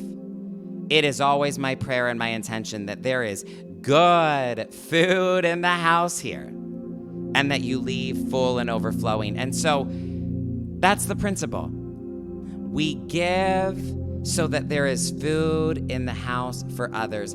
And when we do, God says, test it out. You have a timeless, divine invitation. And by the way, it should be noted right before this text, God is recorded in the same passage as saying, I never change. So if this invitation was available to me, if this invitation was divinely available to Abraham, if this invitation was available to anybody, anytime, anywhere, God is no respecter of persons. It is available to you. And God says, test it out and see. You will see, you will see, you will see. I decree and declare this over every single person taking God up on the invitation here or anywhere. You will see how blessing will be poured out so great you don't even have room to receive it. I felt called to tell you, some of you need to set this as a new bar today. The blessing means leftovers. The blessing means there's always more than enough. The blessing means there's always plenty for everyone and everything and then some. And one version of this text says, test me in this and see if heaven itself is not opened up to you. And God says, I will pour out blessings beyond your wildest dreams. I speak that over every partner. I speak that over everyone giving today. I speak that over this community. Blessings beyond your wildest dreams. We will not settle for or expect anything less. Blessings beyond your wildest dreams. We are still on the way in this community to 1,000 partners around the world, and I hold that vision continually. Thank you to those of you who are holding it with me. But I did want to share with you, as I was preparing for this teaching and praying for you, I felt like God started talking to me about 24. And I don't have a verse for it or a numerology explanation or some mystical meaning. I have none of those things, but I just know in the last week, God has been speaking to me about 24. And I felt like God said to me, there are 24 leaders, and I know exactly who they are, and I know their harvest. I know what I have in store for them. You don't need to know who they are right now. That's okay. That's not your business. But hear me, there are 24 leaders, God said to me, who are going to feel called to support and sustain your work in this season, bringing their tithe here so that there may be food in the house for others. And again, I don't know who those people are. I'm sharing it because it was an undeniable, unavoidable message this week, but I also feel clear it's not my business to know who those people are in advance. But if that's you, please, please, please send me an email, send me a message, let me know that's you and that you're doing it. But I want to speak over you even now in advance that if that is you, as you step into that, the blessing will be poured out in your life beyond your wildest dreams. You know, just in the last, I want to say 48 to 72 hours, there was a day where I had 4 separate partners reach out to me with messages of celebration. And in every single one, what they essentially said was, I'm here to report it works. This sowing thing works. This faith thing works. This blessing thing works. And in one day, there were 4 separate partners with major updates in their lives and situations, letting me know it works. There is something here that is real and powerful, and it really works. And I will tell you, I started making a list of just partner results that have been shared with me that I can remember. And it is already a long list, and I'm still not remembering even half of them. But just over the last few months, this is the list of the ones I made that have come to mind. within my community, partners have experienced selling their house for even more than expected, being able to leave a toxic job, being guided to the perfect place to live, having all debt paid off, family relationships healed, a new relationship and dynamic with their partner, able to leave an unhealthy relationship. Ideal clients signing up just in time, the money goal being reached in a completely unexpected way, compensation being unexpectedly given for lost wages and income, ongoing salary and revenue increased, being guided to a perfect sales position with massive revenue potential, having their highest sales day, week, and month ever, new revenue records repeatedly being set, clients who had disappeared showing back up to pay out of nowhere, a dream project being funded through miraculous means, dream vacations being funded through unexpected means, getting divinely connected to the exact public figure they wanted to reach, receiving an exact answer to the question they had been asking in consciousness, supernatural rapid clearing of debt, newfound confidence in career and dating, new acting roles, unexpected checks in the mail, unexpected refunds, healing decades-long patterns, releasing trauma, stepping into the new, fear replaced with peace, hope and courage in the midst of darkest times, their seed returning to them faster than anything they've ever experienced before, $222,000 and I messed that number up. $222,500, there it is, in sales in 1 month. And last but not least, for now, setting new records and surpassing every sales goal and prediction for the company. Woo! I need a drink of water. I'm out of breath. That was more than I was ready to read. Partners, please write me and message me anytime that you have things to add to that list. But I just wanted people to know it works when you practice this. And understand, the money part is not the magic. God is. And I know we don't usually associate the word magic with God. Maybe that's a little uncomfy for some people, but that's just how I spontaneously wanted to say it. The money part is not the magic. God is. And when people practice this, it's not that they're buying something. It's not that they're paying for something. It's not that they're earning something. They're just activating the blessing that has always been available to them.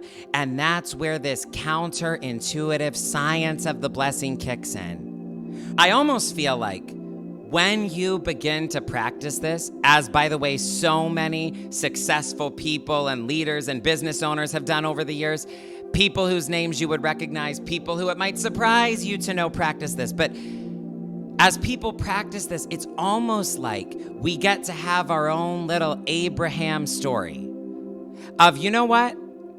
A lot of people wouldn't be willing to do this because they would think, I need or want all 100% for me. Why would I want to give something up? Why would I want to end up with less?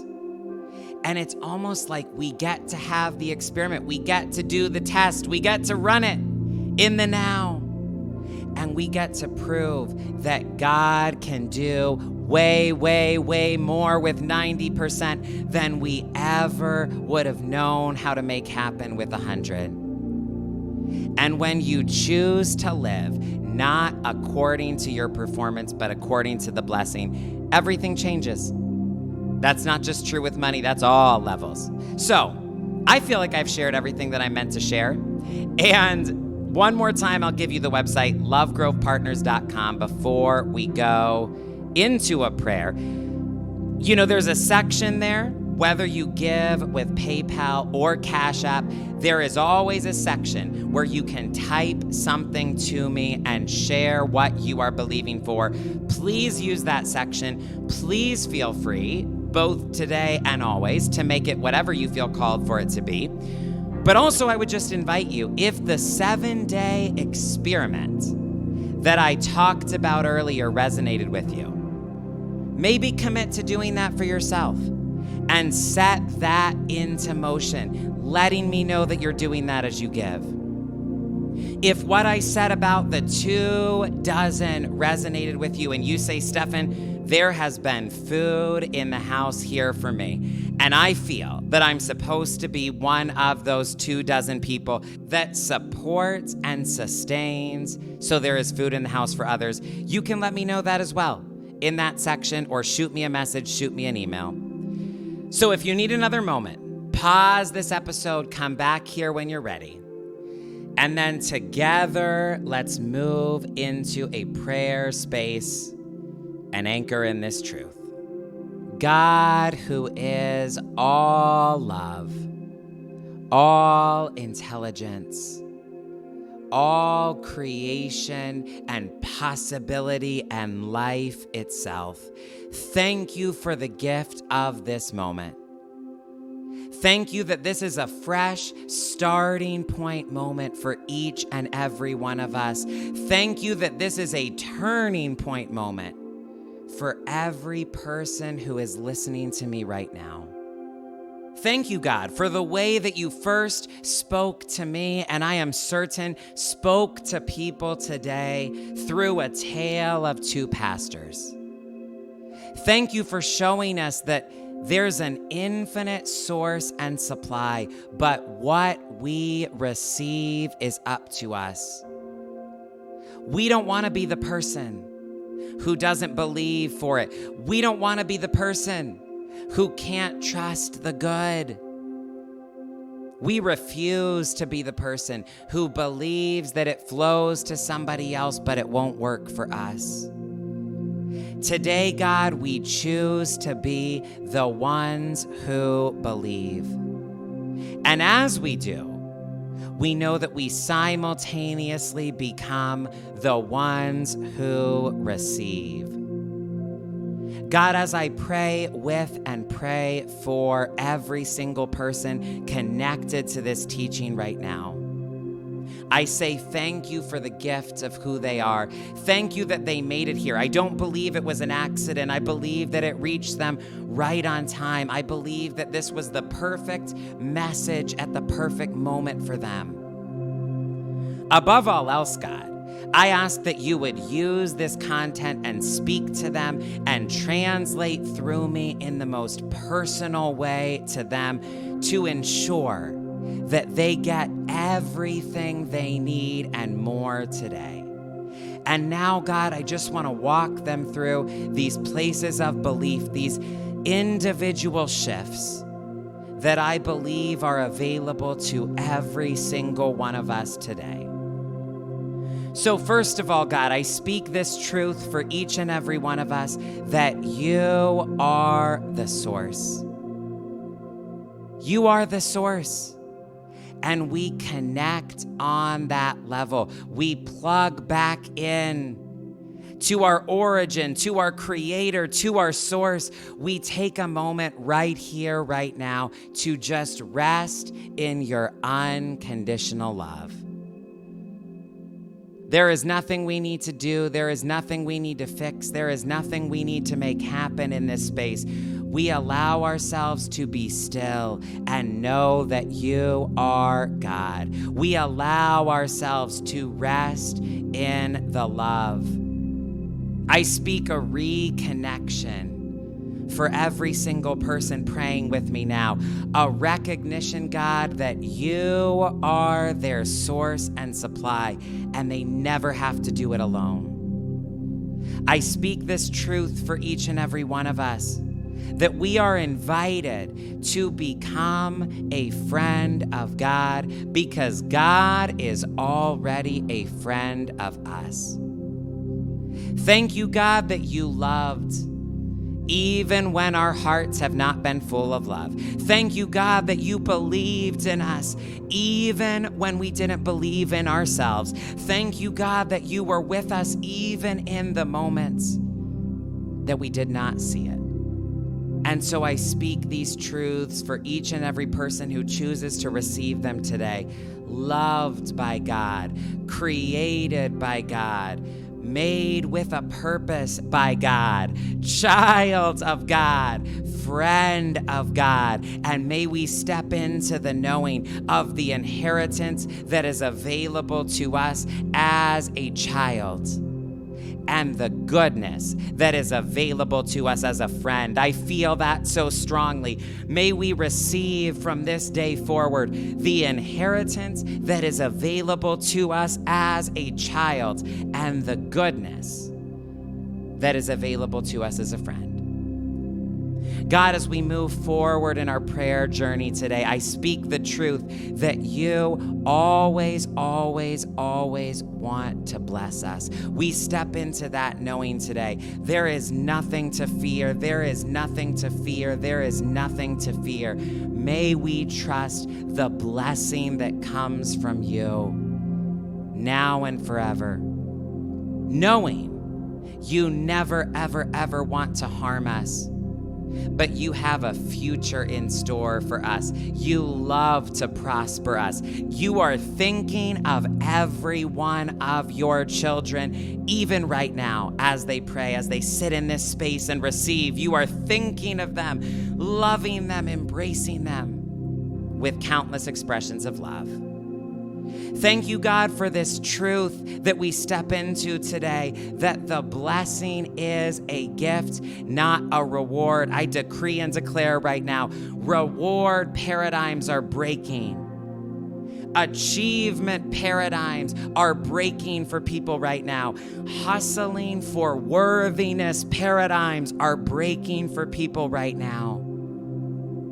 As we step into this truth, it is a gift, it is a gift, it is a gift. It is freely given, and we receive it. God, there's a visual that I felt led to share, something I felt led to walk people through. And as many people I know, if it's safe and comfortable to do so, have their eyes closed in this prayer moment right now. I feel led to do it right now. And so, with your eyes potentially closed, but the eyes of your mind and heart opened, I want you to wake up internally. Again, eyes closed, but heart open, mind open. And to see yourself in the middle of a desert, dry, sandy, very, very hot. Feel the sun beating down. Feel the wind that feels so harsh against the skin. Feel the dryness. Notice potentially that there seems to be a lack of moisture here, a lack of water here, a lack of provision, a lack of resources, a lack of what you might even need for survival. Just notice that. Feel that this can be an isolating place. Feel that this can be a scary place. Feel that this can be a lonely place. And just take a moment and feel yourself there. And as you do, I want to invite you to realize we can call this today the desert of separation. This is the place where we are disconnected from our source and supply. This is the place of separation. This is the place of isolation. This is the place where we get in a cycle that it's lack that turns into more lack, that turns into more lack. This is the place where we get stuck in seek and do not find, and we have no clue how to get ourselves out. And so just take a moment and feel yourself in the desert of separation. You know, a friend of mine once said, deserts are just a beach without the ocean. And yet that one element, that one piece, that one ingredient makes so much of a difference. He said, deserts are just a beach without the ocean. And as you look down at the cracked ground beneath you, feeling the dust, feeling the wind, feeling the heat, feeling the dust, feeling the heat, feeling the wind, feeling the sun, feeling the dryness, I want you to consider that life is actually really difficult to navigate without the blessing. That it actually can feel like the odds are stacked against you without the blessing. That it actually can feel like no matter what you do, it doesn't work out, it doesn't work right without the blessing. That it actually does feel hopeless from this desert of separation. And yet, if all of God is right where you are, I came to tell you today, with your eyes closed but your heart open as you sit in that desert, I came to tell you the blessing is not out of reach. You don't have to live without it. A desert is just a beach without an ocean. One element is missing, and yes, it makes all the difference. But in your mind's eye, as you sit there in the desert of separation, I want you to notice that off in the distance, you see something, you hear something, you notice something, and you become aware that there are waves moving towards you. There are waves rolling towards you right now. And there is an ocean beginning to move in. Now, I'm going to lead you through this the way I feel led to. So I want you to stand up in the desert.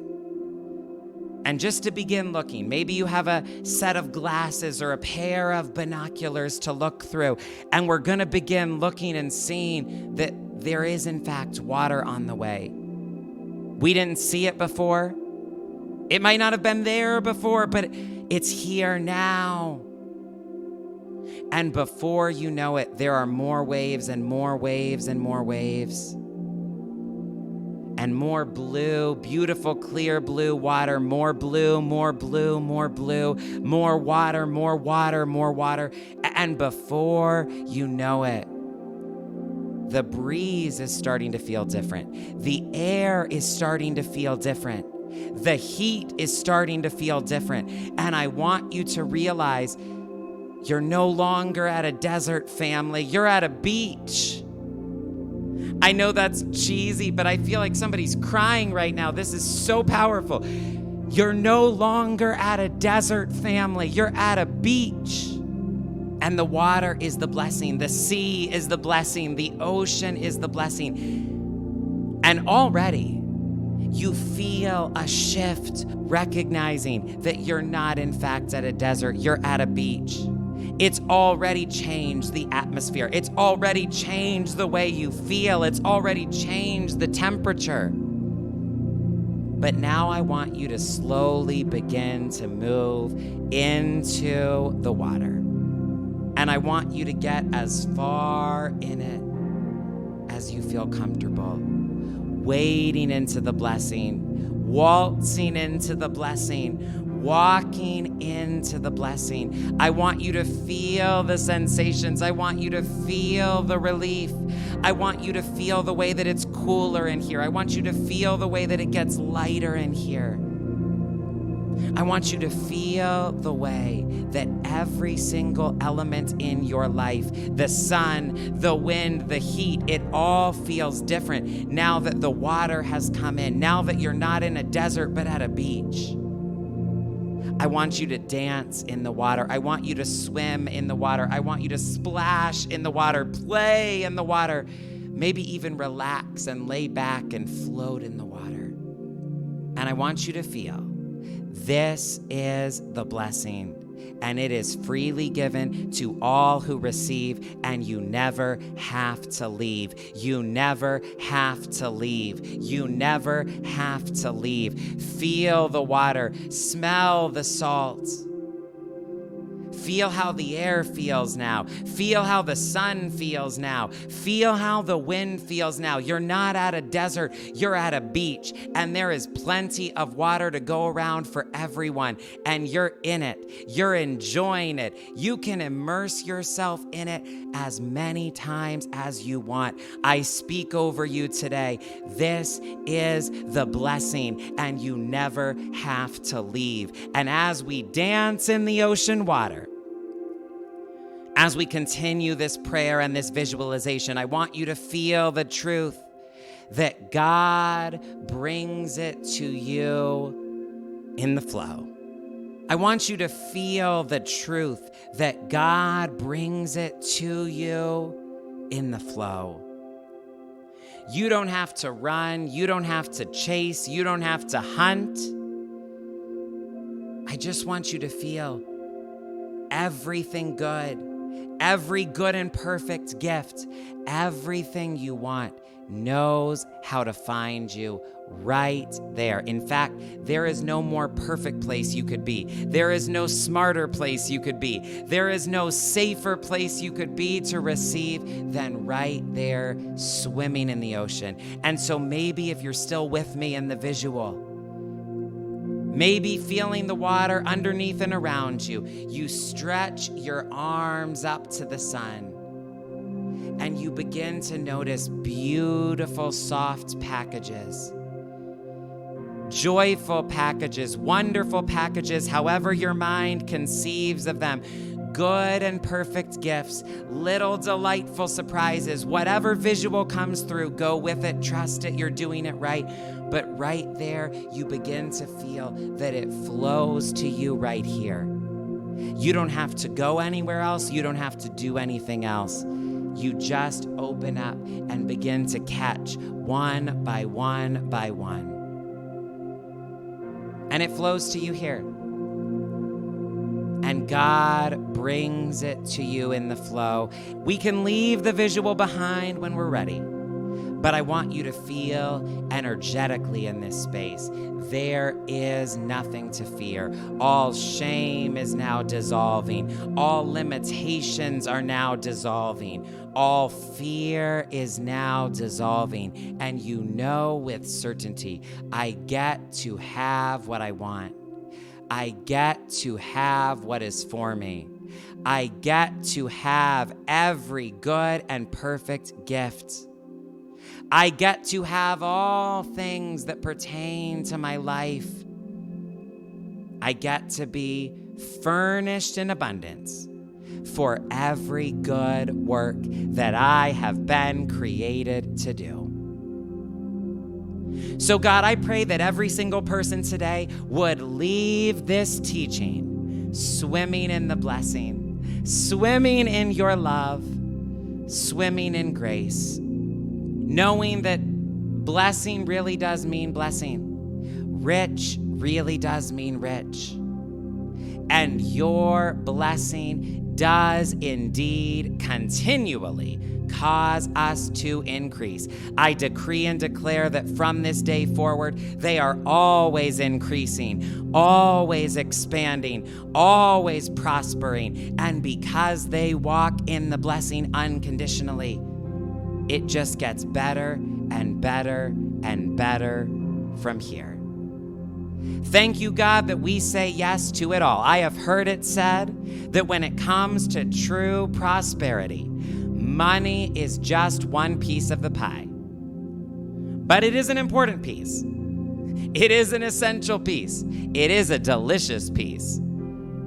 And God, today, as a family, we are saying yes to every piece of the pie, to the money piece, and it's delicious. We say yes to that piece, but we say yes to all the pieces of all the pie. For this is a pie that we can fully enjoy with no consequences or repercussions. Thank you, God, that the blessing makes it come to us. We don't have to chase anything.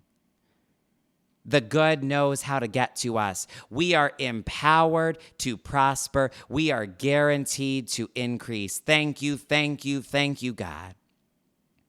And thank you, God, that you don't send the backup. You don't send the off-brand. You don't send something lesser or cheaper or less good. You send your very best. And God, you send yourself. You show up as all that you are right where we are every single moment. So thank you, God, that there is nothing to fear. We say yes to a good that has no pain, toil, or sorrow in it. God, I confess I am a little bit overwhelmed teaching this today because I feel like this concept is so big and I have said so many words, and yet I'm still not sure that I perfectly articulated the mystery. But God, I claim the blessing even for myself, that it's not about my performance, it's not about my effort, it's not about my achievement. This teaching is under the blessing, just as I am under the blessing. And so I affirm and I receive that it does exactly what it's supposed to do, that this word goes forth with the full power of love and changes every life that it encounters. God, I really do pray that you would help us lean into a new definition of good, a new expectation of good, that there's no catch, that there's no disclaimer, that there's no equal and opposite bad part. Would you instill within our minds a new paradigm, one in which it is safe to enjoy, one in which the success, the prosperity, the expansion that comes from you brings nothing to fear with it. God, I pray for every person who is doing the 7-day experiment in their own life, finding out for themselves how good it is to live in the blessing. I pray that it would rock their world. Very cheesy vintage expression there, just as much as it rocked mine. I pray for every single person who is sowing something in this moment to set something into motion and to commemorate this as a turning point in their life. God, I pray that their seed would return to them faster than they've ever experienced, faster than they can imagine. I pray that their harvest would manifest in the most unbelievable, undeniable, supernatural way. I pray that for every single person giving today, there would be undeniable evidence in their world of how it flows when it flows from the blessing. God, for every single person who feels called to be one of the 24 that you have been repeatedly talking to me about, thank you for who they are. Thank you that it's not my job right now to know who they are, but thank you that they answer the call. And that on the other side of it, as this text has been written, there is blessing beyond their wildest dreams. I speak that over them in advance. I welcome them into this community in advance, and I celebrate with them and for them in advance the blessing beyond their wildest dreams. God, to me, this has been a nonstop message of good news from start to finish. I pray that it has been that for every single person praying with me now. And I ask that it would be a good news that produces good fruit that blows their mind in the days to come. Thank you for the blessing. Thank you for all that is freely given. Thank you that we are more loved than we can imagine. I speak this word in the name of Jesus, who said, all things are possible for the one who believes. And if you are praying with me now, we affirm it together, God. We are the ones who believe, and so it is, and so we are. Amen, amen, and amen. Family, I am scared to check the length of this teaching. I'm scared that it's too long for one file. We're going to find out in a second. But thank you for sticking with me till the end. If you have not yet, would you like this video and subscribe to the channel? And if this teaching spoke to you, would you take a moment or two, hit that share button, and share it with people in your world? People ask me all the time, what are all the ways that they can support this work if they believe in it? And of course, partnership is very powerful. And thank you to all of you partners and to all of the 24 that will be coming forward to support and sustain the food in the house.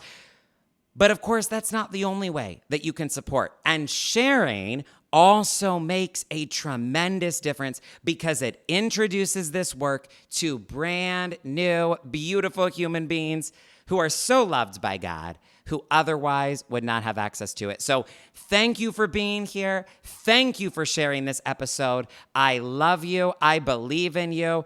Keep walking in the blessing. And I will see you back here soon. The best is yet to come.